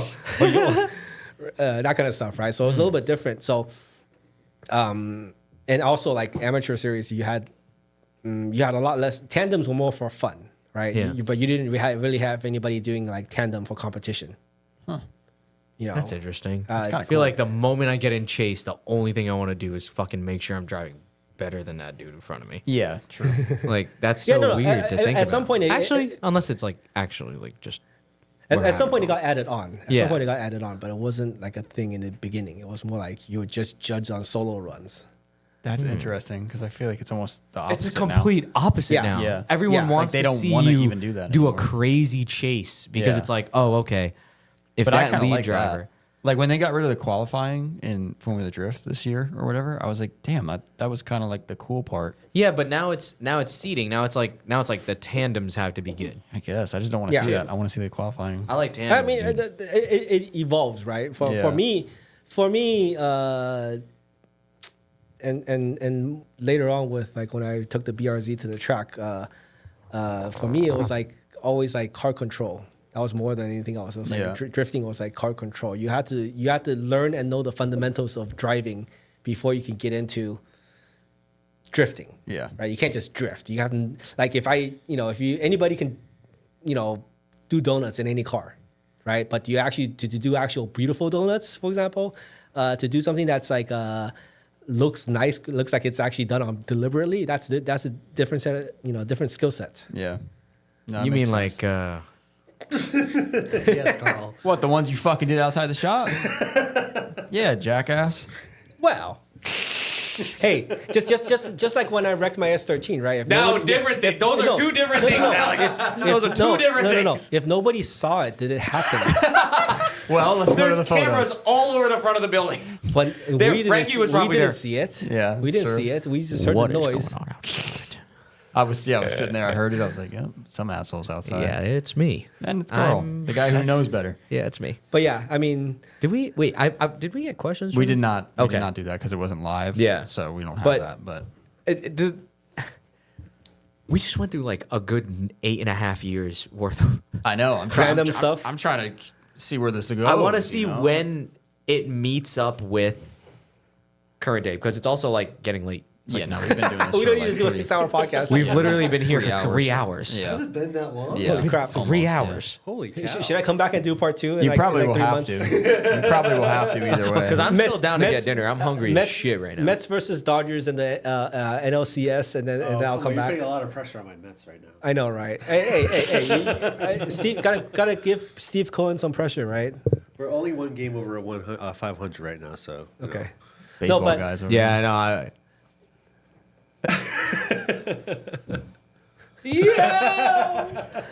No, but yo, we know what's going on. Why did Malcolm look around? Like, what was wrong? What, Malcolm? I was laughing. Oh, I was laughing. shit. yeah, there was a lot of photos and all that stuff. Oh yeah, But no, one I of the- know. When I saw all the photos you had, I was like, I feel bad because we ain't gonna get. We didn't even get to 90% go of that. through all of them. Like, Yeah. but yeah, it is 3 If there's hours. anything else I you want want to bring up, let Yeah. me know. Is there anything else that you want to end with? Because I don't know. We can continue this conversation. Are you still coming to dinner? I'm down to go to dinner. I'm hungry as fuck. Depends on where we're going. I have a lot of shit to do But in the next 2 days. Okay. I think, and I actually made a post just like 2 days ago about this. I think you saw it. I saw it, yeah. So what it was because I had kind of been inadvertently dragged back into the car industry Oh god. a few years ago. So I was at FR Sport. I was managing the Blitz and the D-Max import stuff, and then that didn't pan out. I thought I was out of it for a while, and then I came back to do more car stuff. But one of the things I did recently, and because of that current 240 I own, was I wanted to. I wasn't sure if I was going to repaint the car, but if I was going to repaint the car, I wanted to make sure I could reproduce the stripe kit, the black stripe kit on the car. So there was a gentleman in Vancouver who was mutual friends with my other friend Luigi. Ken knows Luigi, but Luigi is one of the original 240 guys. You know, like he was at the 2002 convention. I knew him before then, and that kind of stuff. And what it was he had his friend, turns out, made a stripe kit. Yeah. Right? He made that kit and he was selling it on Etsy. And I was just originally my thought was I was just gonna buy a kit off of him. But then long story short, I was just talking to him about how he makes it, that kind of stuff. And then at some point I realized, oh, he's actually a quality. He actually his family business is one of the biggest decal and print like just not decal, sorry. Print Companies? Print companies, yeah. I guess print companies is Yeah. a better description. One of the biggest ones in Canada. They've been doing it for a very long time. They do a Wow. lot of truck stuff. If you actually, for example, if you fly into Vancouver airport, and the gigantic Uber signs in the airport for rideshare, those are all printed by their company. Oh wow. So they actually have these like large professional jobs, right? So they they know make what that and they know what they 240s, know what right? they know what they're doing. And vinyl is vinyl, right? Anybody can cut vinyl. It's vinyl. If you buy a roll, it's cheap, right? Yeah. But how you cut it, how you present it, that's the part that costs money or requires expertise and professionalism, right? And he, basically, long story short, I negotiated a thing where I basically was just buying it in large volume, and he stopped selling it. And then the goal of this was for him to become my supplier and me selling these on a regular basis so people can have access to them. But at the same time, when I reached out to him between 21, 22, he had already been sick with I don't even know how to pronounce the word. SCLERO. It's some sort of an DERMA. Multiple Basically- sclerosis? No. It's scleroderma. It's basically like a hardening of your skin or your connective tissue. Yeah. Imagine What like, the hell? It's a kind of like an autoimmune disease. Yeah, but, no, that's horrible. but he had been diagnosed with it for quite some time, and I knew he was sick with it, and I knew he was waiting on a waiting list for a lung transplant last year, and I knew he got the lung transplant, but because he never posted on social media, I didn't know what was going on. But I found out like 2 weeks ago that he had passed away late last year.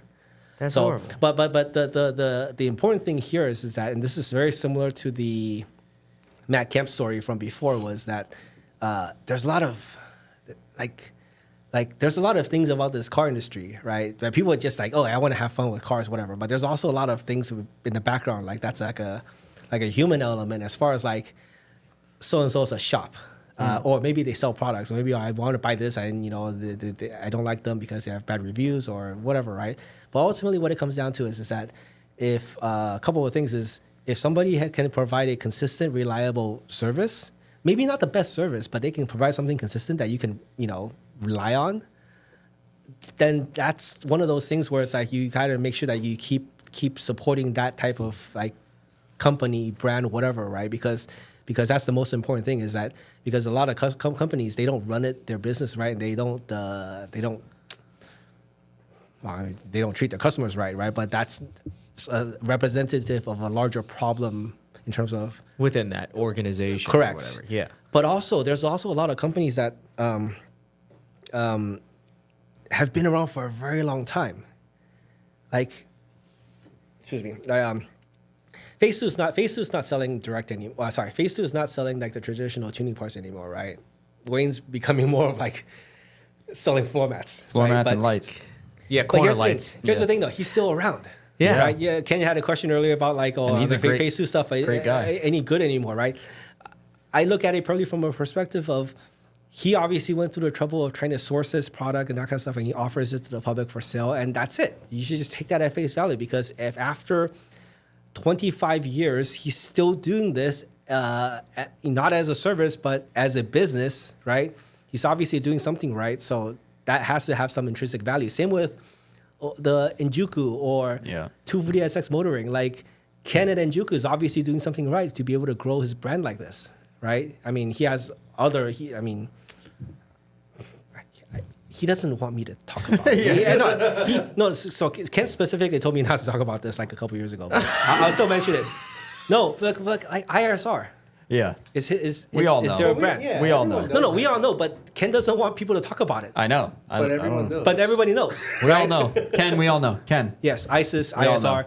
So, but No one, we all, it's all good. My buddy, we got mad ISIS parts. but he's obviously doing well business-wise to be able to continually grow his business like this, right?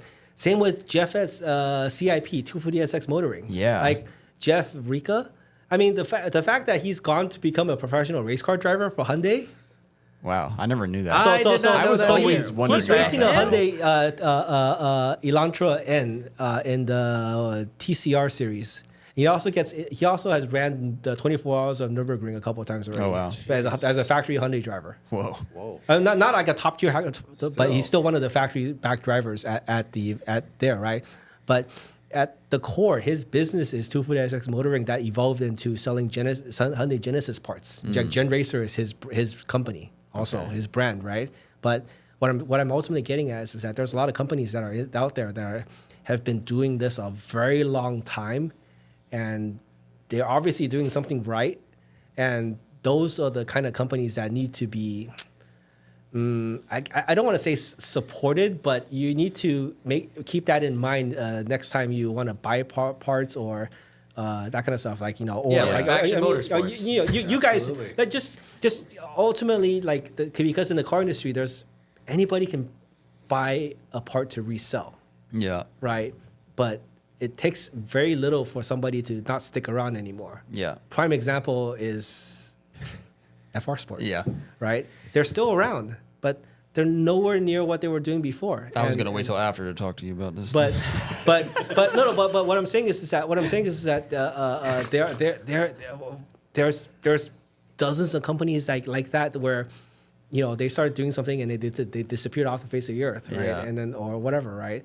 And and the end kind of abandoned people too. and the most important part, and this ties into the whole reason why I mentioned Japan in the first place, is because the average consumer is not loyal other than the price. Yep. So they see, oh, this product is available for cheap from Japan. I'm just going to buy it from Japan. But they don't think about, oh, this exact same product is available for this slightly higher, whatever price out of the U.S. seller. The key difference is if you buy it from a U.S. seller, you're supporting somebody that's at that shop. And not to mention, if you have business. a problem, you might be able to get some more support. Correct, right? They'll be more willing to help you out, give you advice, whatever, right? And that's actually something that's incredibly important because it's like at the end of the day, though, it's like my personal experience with selling stuff is like people are just loyal based on price. Yeah. Oh, you could get this, whatever. And I'm trying to sell this product, and then especially on Facebook, and it's like, oh, yeah, you're marking up and you're scummy. Yeah.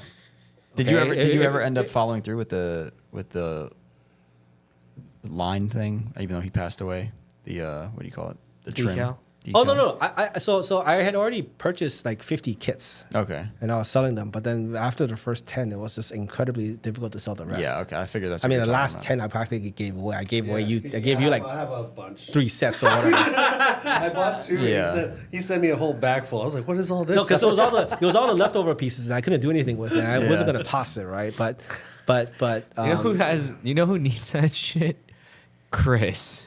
Chris got it. We did the electrical oh. tape for the longest time around yeah, that the fucking I'll bring tape. over my spares. and and then I'm just picturing like even we gotta piece them together. like even how this kit is cut. Like his name is Ben. Ben had flat out told me he can reproduce the factory kit to the thickness, the exact same material. The tooling itself would cost several $1,000s per piece, because the factory accent stripe is very thick and it's die cut. it's almost like It's die cut, right? Yeah. So it's very thick. It's like 3 or 4 times the normal thickness, and there's no way you can use a laser machine to cut because it will burn. It will just burn. Wow. So you have to use a die cutting machine, and for every single piece, you would have to make a tool, make tooling for it. yeah. No, So each one of those- my electrical tape. Zip. Yeah. So yeah. Yeah, that's But what it felt like. That's very but this interesting, is one of those things where it's just like if you guys want to, I can try to reach out to the company and figure out a point of contact and figure out, because they still have the files, right? They have all the stuff. It's not like it disappeared with Ben. I'm always interested in selling stuff. So, But this is one of those things where it's just like at the end of the day, it's like a lot of these things. It's like in the background, it's just like has me realizing that there's more than just like a product and a price, right? Yeah. There's also a faces behind these things, and the faces, the people are kind of like just as important as the stuff. It's not just about, oh yeah, I'm gonna slide my car around a course or whatever. what we try to do with our brand is kind of like market ourselves versus the stuff we sell, because like you said, like everyone can sell. Everyone is selling the same stuff. A lot of companies, and it's like Anybody with a business license and a commercial address can buy from Turn 14. Yeah, right. exactly. That's the basic requirement. So how do you get people to buy from you instead of everyone else? Well, do things like this. Talk about different parts, review stuff, show everyone that you're interested in what you're selling, and most importantly, put your face out there and be involved. Because the people who don't do that, there's always, and that used to be me. That used to be us. I want to say, like back, I would say 5 to 7 years ago, I didn't want to be in any videos. I didn't want to do anything. But it's like, especially right now in 2024, that's how you're gonna progress in business like this. This is my first automotive podcast ever. Yeah. Yo, you did amazing. And this is only my second time doing a live. Well, this is not quite live, but this is only my second time doing a In-person one. in person of Yeah. any kind. No, of any kind. Because the last time I did this was 2012 when I was doing computer marketing. Oh, okay. Because I was actually at MSI.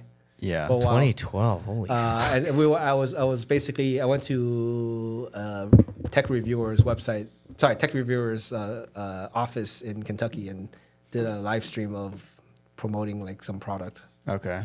But- Well, you're really good at it. Yeah. you promoted. I now Yeah. want to go home and fucking look up some 5ZRs. I want to go home, look up a bunch of other shit. I think we like- got to get all these saved and we got to go through these at some point. All yeah. these photos. Yeah. 'Cause Maybe it's we'll so good. do a little video of it or Yeah, something. if you guys want to make a copy of it, I kinda do. I Yeah. I don't have a problem with. Well, I'm gonna go to the back. Well, the crash photos, I don't know. the crash photos. Actually, no. You guys should pull up the crash photos real quick before the we can think we can end with. It would be. That's the end. No, Is the it's, crash? Wait. Go to my Shine card. Street first. I'll go to Shine Street. Yeah, I'm sorry. What's yeah. Shine Street? Shine Street. Shine Street was a shop in SoCal. This shit just looks cool. Yeah. That is the Yeah. Signal Auto S15. That is the no, Yeah, you gotta Malcolm. zoom This is in from on number that. 1 all the way through. Jesus. Signal Well, Alex, Auto. if you didn't know, Signal Auto is very popular at Faction Motorsports. Yeah. So, but you see how Oh, the it is. image quality is poor because Look this at how is shiny the This bay is what I is. have saved left from the. Yeah. Look at the fucking So cool, bay, bro. It's so Oh, no. shiny that you cannot see. Wait till you see the actual photo of the bay. Yo, Frankie, you see how the decals are at an angle? I hate the bottom decals. Yeah, dude. Hate it with a Very, passion. very I JDM. love them. Oh my god, yeah, that's what's gonna happen. No. Connor. Yeah, I agree with Frankie. Everything else on the car was I agree fine, with but Frankie. holy shit. God damn.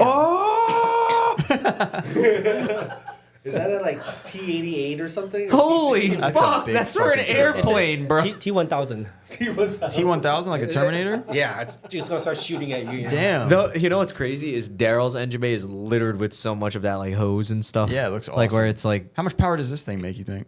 400. Yeah, right. 400. It's got a fucking look at the split fire sticker because it's got split fire coils. You know what I'm saying? it's got a Yo. jet engine fucking turbo. Hey, wait a minute. Makes Whoa, 400. whoa. That globe on the split fire logo is kind of fucking real reminiscent of Oh something. yeah, it that does I- kind of like. Fucking- All right, next photo. Hurry up. Oh, is Gretty turbo? Yeah. So what is it really called a T1000? Dude, that is Because that would be sick. that's a TD T4Z. something. What I don't know. That's a T4Z. That's huge. No, it's bigger than that. It's right? bigger than a T4Z. Oh, no. Yeah, Hey, it's- Ooh, I like the heat. ARC, the heat rod. ARC, Oh, look at that. ARC Yeah. radiator hose. Yo, that's crazy. Look at the P2M fucking CAS cover. No, that's Project Mute. No, that's Project Oh, is Mute, it that's Project Mute. Damn, Project View cast cover. This predates That's Phase 2. fly. Making Well, Yo, look at Faction the, cast look cover at would be- the strut support. That's ARC. That's the titanium one, right?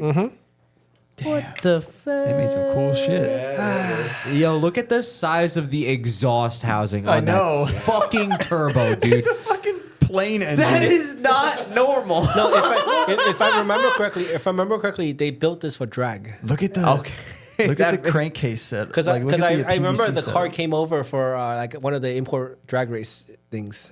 And they capped off the other side, Malcolm. Yeah, they this capped was off the block coming up to the valve. Because this cover car was and, brought over for SEMA the previous year, and then it stayed through about February or March of the following year, and then it got sent back because you have to ship the car out within like whatever.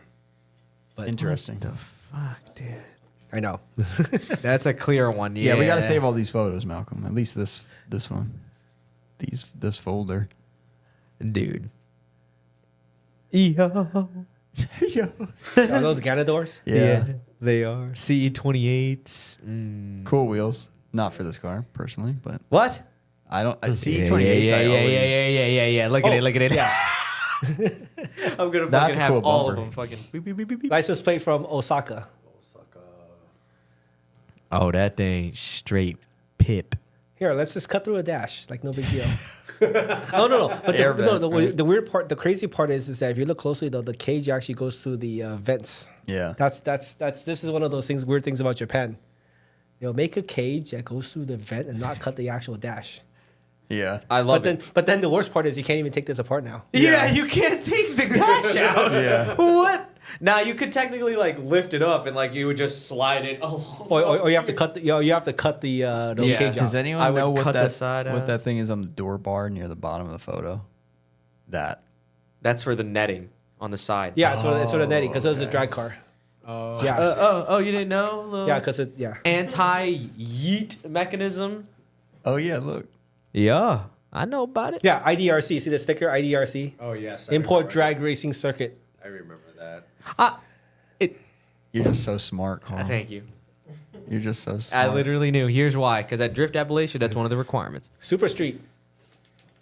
I still have some of those Signal Auto stickers. I think. Dude, that red That's cool. parcel cover is something that I need. I'm going to actually, make my shit. There you I'm go. not sure if it's red. Yo. I'm not sure if it's red or orange though, because remember That's there was that true. option. That was that option B, like orange interior. Dude, this wing right here. Hey, those That wing Allen is bolts awesome. are fucking. Any idea who rusty makes this as- wing?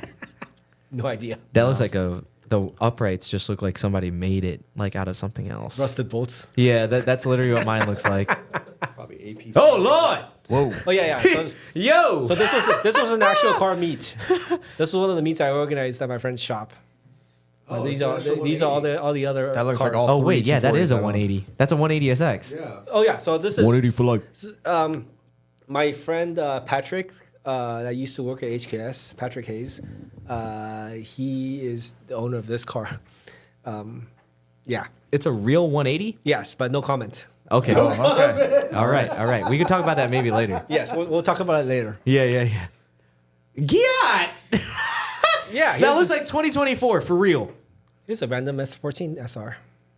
Yo, look at the Viper alarm horn on the right by the filter. Yeah, the worst part. Well, that's one thing we don't see that much anymore. Dude, we see 'em. I need Clifford alarms. my shit used Speakers to in go. the trunk. Yeah, that shit was cool. Oh yeah, on fucking GT GT somethings. something 6-spoke ones. Let's go to the crash. Yeah, where's the crash? But at? yeah. So go to the crash. So you have to go to I need to go Faction. pee, and I'm not gonna dip again. My car. Frankie's had enough of these stock cars. Then falling it's I've been up too long. somewhere in the middle. Somewhere. Scroll down right there. Right there. So what'd you do to this thing? But actually, no. Wait. Just scroll up. Sorry. So scroll up. There's an actual folder just called Crash. All the way. Yes, there's a lot of random photos of me. I know. See. Crash. A folder called Crash. Oh god. So this was my car. Oh after I ran it. damn. That is bad. Okay, go to the second photo. So Come on real now. quickly, this happened at a drift show off. Sorry, this happened at a Drift Day staff event.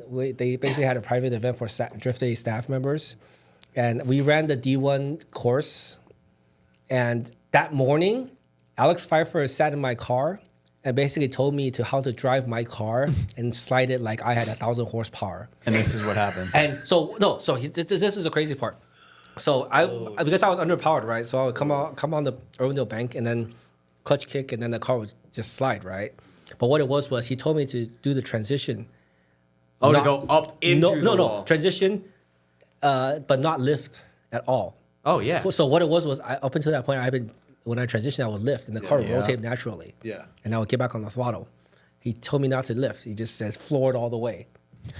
So yeah, now you gotta force it this way. And the first time I did it, I was like, oh wow, this makes the transition so much like faster. And I was like, this is damn fun, right? But what it was because I was still running 205s for my drift tires in the back. Essentially, because I was doing that, I was a little bit too aggressive, and the second time I ran, I over rotated and then I backed into the wall. That's but- a bad back. Good thing the window didn't. Yeah. So Window didn't go. So yeah, I mean, I wrecked like that. But here's the crazy part: I drove 2 more events after this, like with the car. I was gonna say the back wheel still looks pretty the straight. fuel tank was intact. There was no leaking Hell fuel. yeah. I drove it home like this. That back bumper support in the S13 can take a building. But I if mean, you look- this is my favorite part about 240s. If you look at the other photos, right, the rear quarter is smashed in pretty damn good. Yeah, that's crazy. Hell. And then my wheel is like got a pretty sizable dent on the side thing, but I still drove on that wheel. That was a hard hit. That was a really hard hit. And guess what? If that happened to a 2024 240, it would. No, they would pull it out and they would sell it for $7,000. They would cut Yeah. the back half of it and replace it with 2F. Yeah. Yeah. 1000%. Yeah, and then I guess the very last photo you could look at it would be what I did with the car afterwards. Oh yeah. What? Go to the other folder. Cut right there. Uh-oh. I don't like the name of the folder. Oh, you mean it's What? a convertible? What the Cut. hell? No, just if you scroll through the photos, it's self-explanatory. Basically, what it was I cut the top off so I could cut the cage out Oh. because it's a welded cage. Gary from Designcraft that built the S2000, the RSR S2000, was the one that built the cage for me. Was this your second car? This was the second car. This was a car that was perfect. Fuck you, man. God, What'd you that do? was probably painful as hell. Come on, No, because- Alex. In 2004, 2005, it was cheaper to part out your car than it was to like do anything else, right? Because back then chassis were like $500 complete.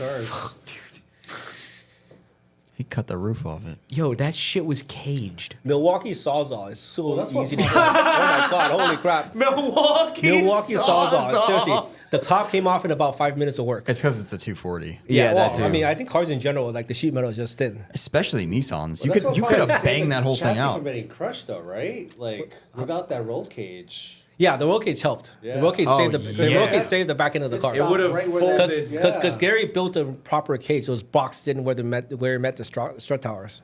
That would have like folded this way. Like the back would have folded up. That's fucking nuts, dude. Yeah, and then yeah. So it's You know like, what's probably the hardest part for me is to see those stickers. oh yes, there's a last picture of this photo. Is like the stickers.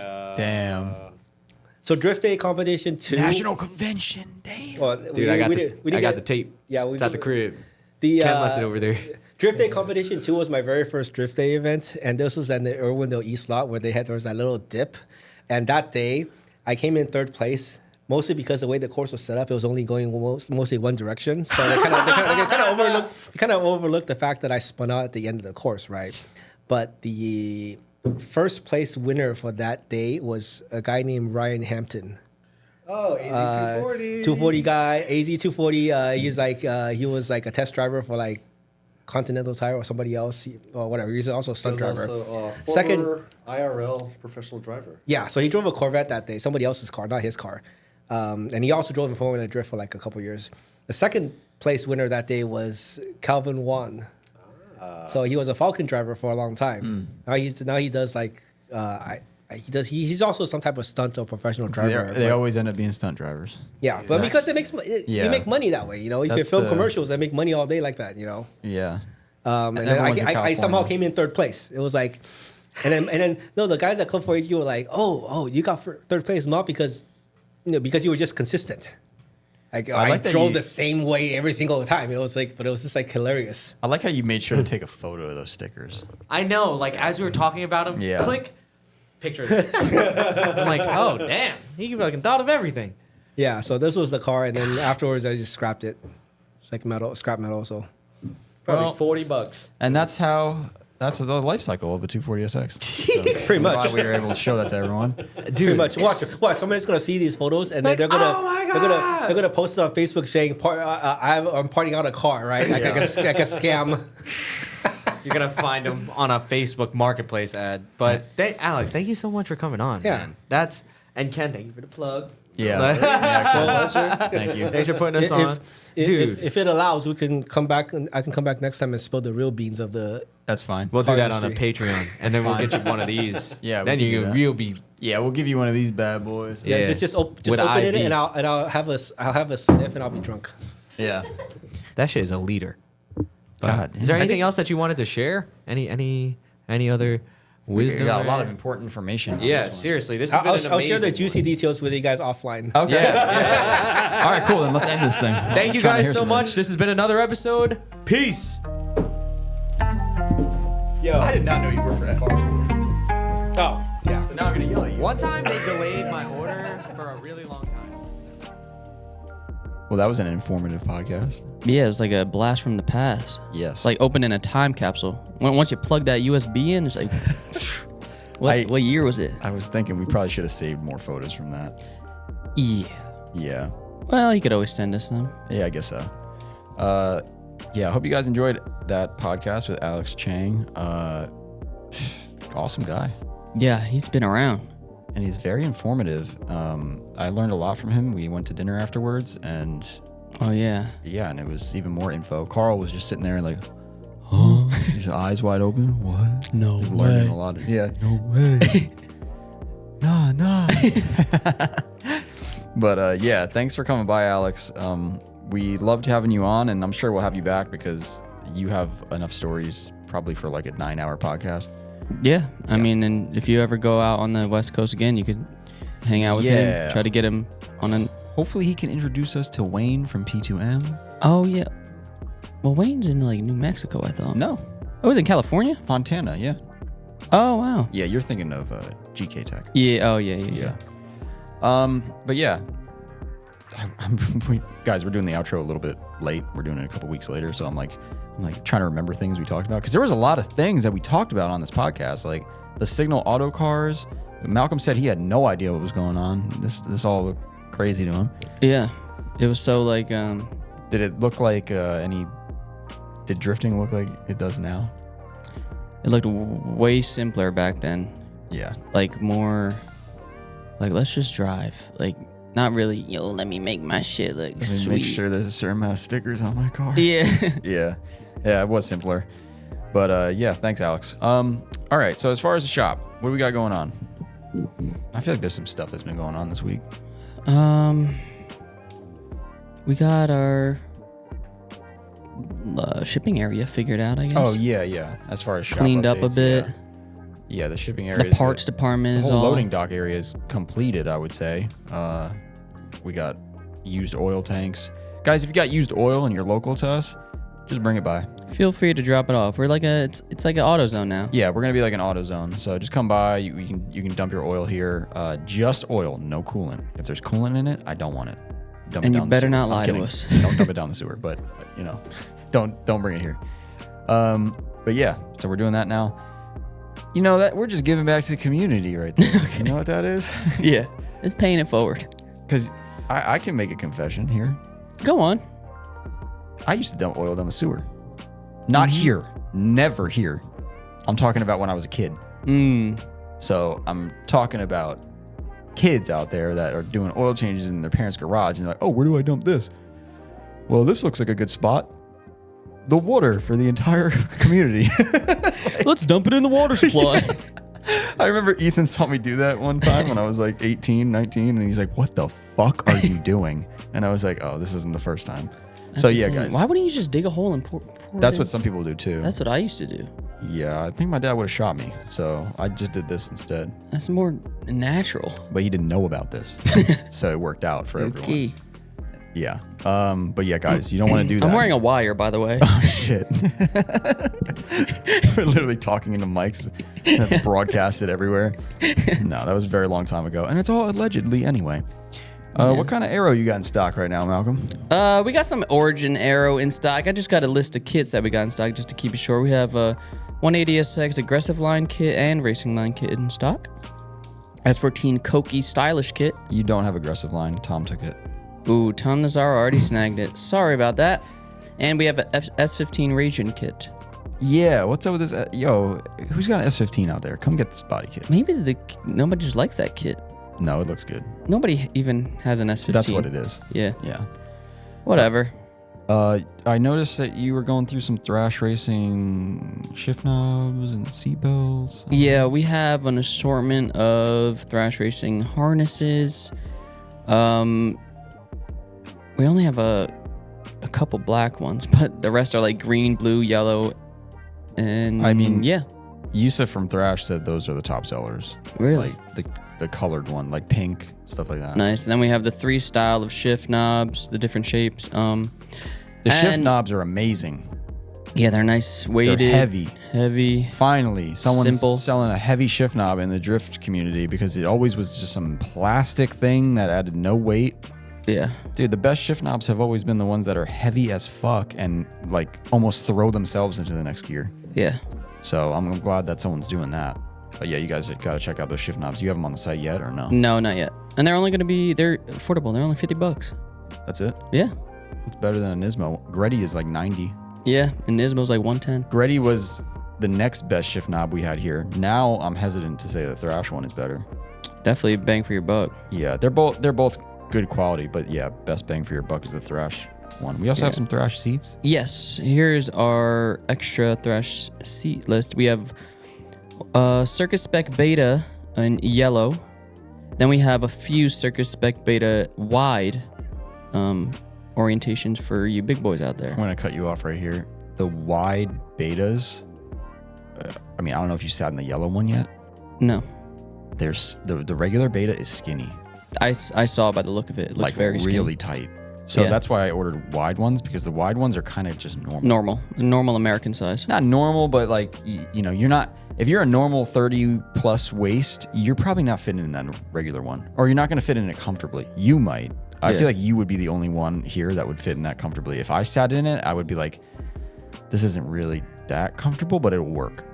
Yeah. So keep that in we mind. have the wide ones in blue, black with silver carbon, and yellow. Then we also have Prospect Sigma seats, one black one with FRP, 2 red with black carbon, so you could get that as a pair if somebody wants. 2 red with black carbon, and then the Snow Leopard with silver carbon. And then we also have a race spec new seat, the FIA approved seat in black with silver sparkle backing, and 2 pink love seats for you ladies out there. It doesn't have to be ladies. You're right. I feel like Chris would rock that seat. He would. He might. He might. As we're doing this, I just realized we should take some seats out and do a little seat review video. And Eddie's shaking his head yes to me, so I guess that means There we go. it. All right, so we got seats, we got some aero, guys. Some Origin aero is coming next week. Not next week. That was crazy. Yeah, next you're month. bugging. Next month. So we don't know what's coming. We are going to put an order in right now, and let's see what happens. So don't bank on it, but we might have some more aero next month. Yes, and also we have our return of the casket ride tee that is up on our website. If you guys haven't gotten a look at that yet, go check out the website or Instagram post. The old new casket ride is back. The new old. Yeah, that used to be that was first released on a sweatshirt that a lot of people didn't even like because it was so thin. Some people did like it, but it was very thin. But then we brought it back on a shirt, and I feel like that it should have been on a shirt from the beginning. That's one of the better designs. So yeah, check out that casket ride design. It's right on the front page of our website. And for the next couple weeks, Malcolm is going to be adding KA24 parts to the website. Yep. OEM and aftermarket. So what we are trying to do is pretty much every month we're going to pick a certain car or brand or engine, and we're just going to start adding a bunch of parts to the website. You guys have been asking for different stuff. We added some BMW stuff a few months ago now, a long time ago, and some other brands. Maybe Miata will be next. But yeah, if you guys have any other things you want to see on the website, let us know. And that's pretty much it. I do want to say, if you are interested in supporting this podcast, our Patreon is the best way to do that. We have a Patreon where we post exclusive content, we post discount codes, we post questionnaires for the next podcast guests. Honestly, there's a lot of stuff on there now. Like, yeah, you and Eddie have been doing a lot of work. So we got multiple tiers, $5, $10, $15. And whatever you want to do to support us in there would be very much appreciated. And don't forget to check out our sponsors, Automotive Specialty Wraps in Fair Lawn, New Jersey. They can do tinting, ceramic coating, car washing, detail. They do a bunch of stuff now. So make sure you check them out. And also East Coast Drift School in Englishtown Raceway Park, the track that we always talk about, our home track in New Jersey. I guess that's about it. Do you have anything else to say, Malcolm? That is all. Oh, and please leave a review on our podcast wherever you are listening to this. Oh, That was another thing. I did manage to get this on, what was it? Amazon? I think I added it to Amazon. It might have been on Amazon already. But I added it to a couple different ones. iHeartRadio. I think we're on there now.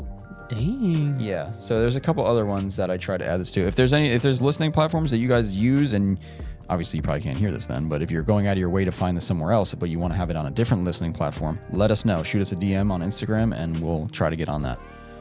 All right. Long outro, but hope you guys got some information. And that was another episode of After Hours with Faction Motorsports. All right. See ya. See ya.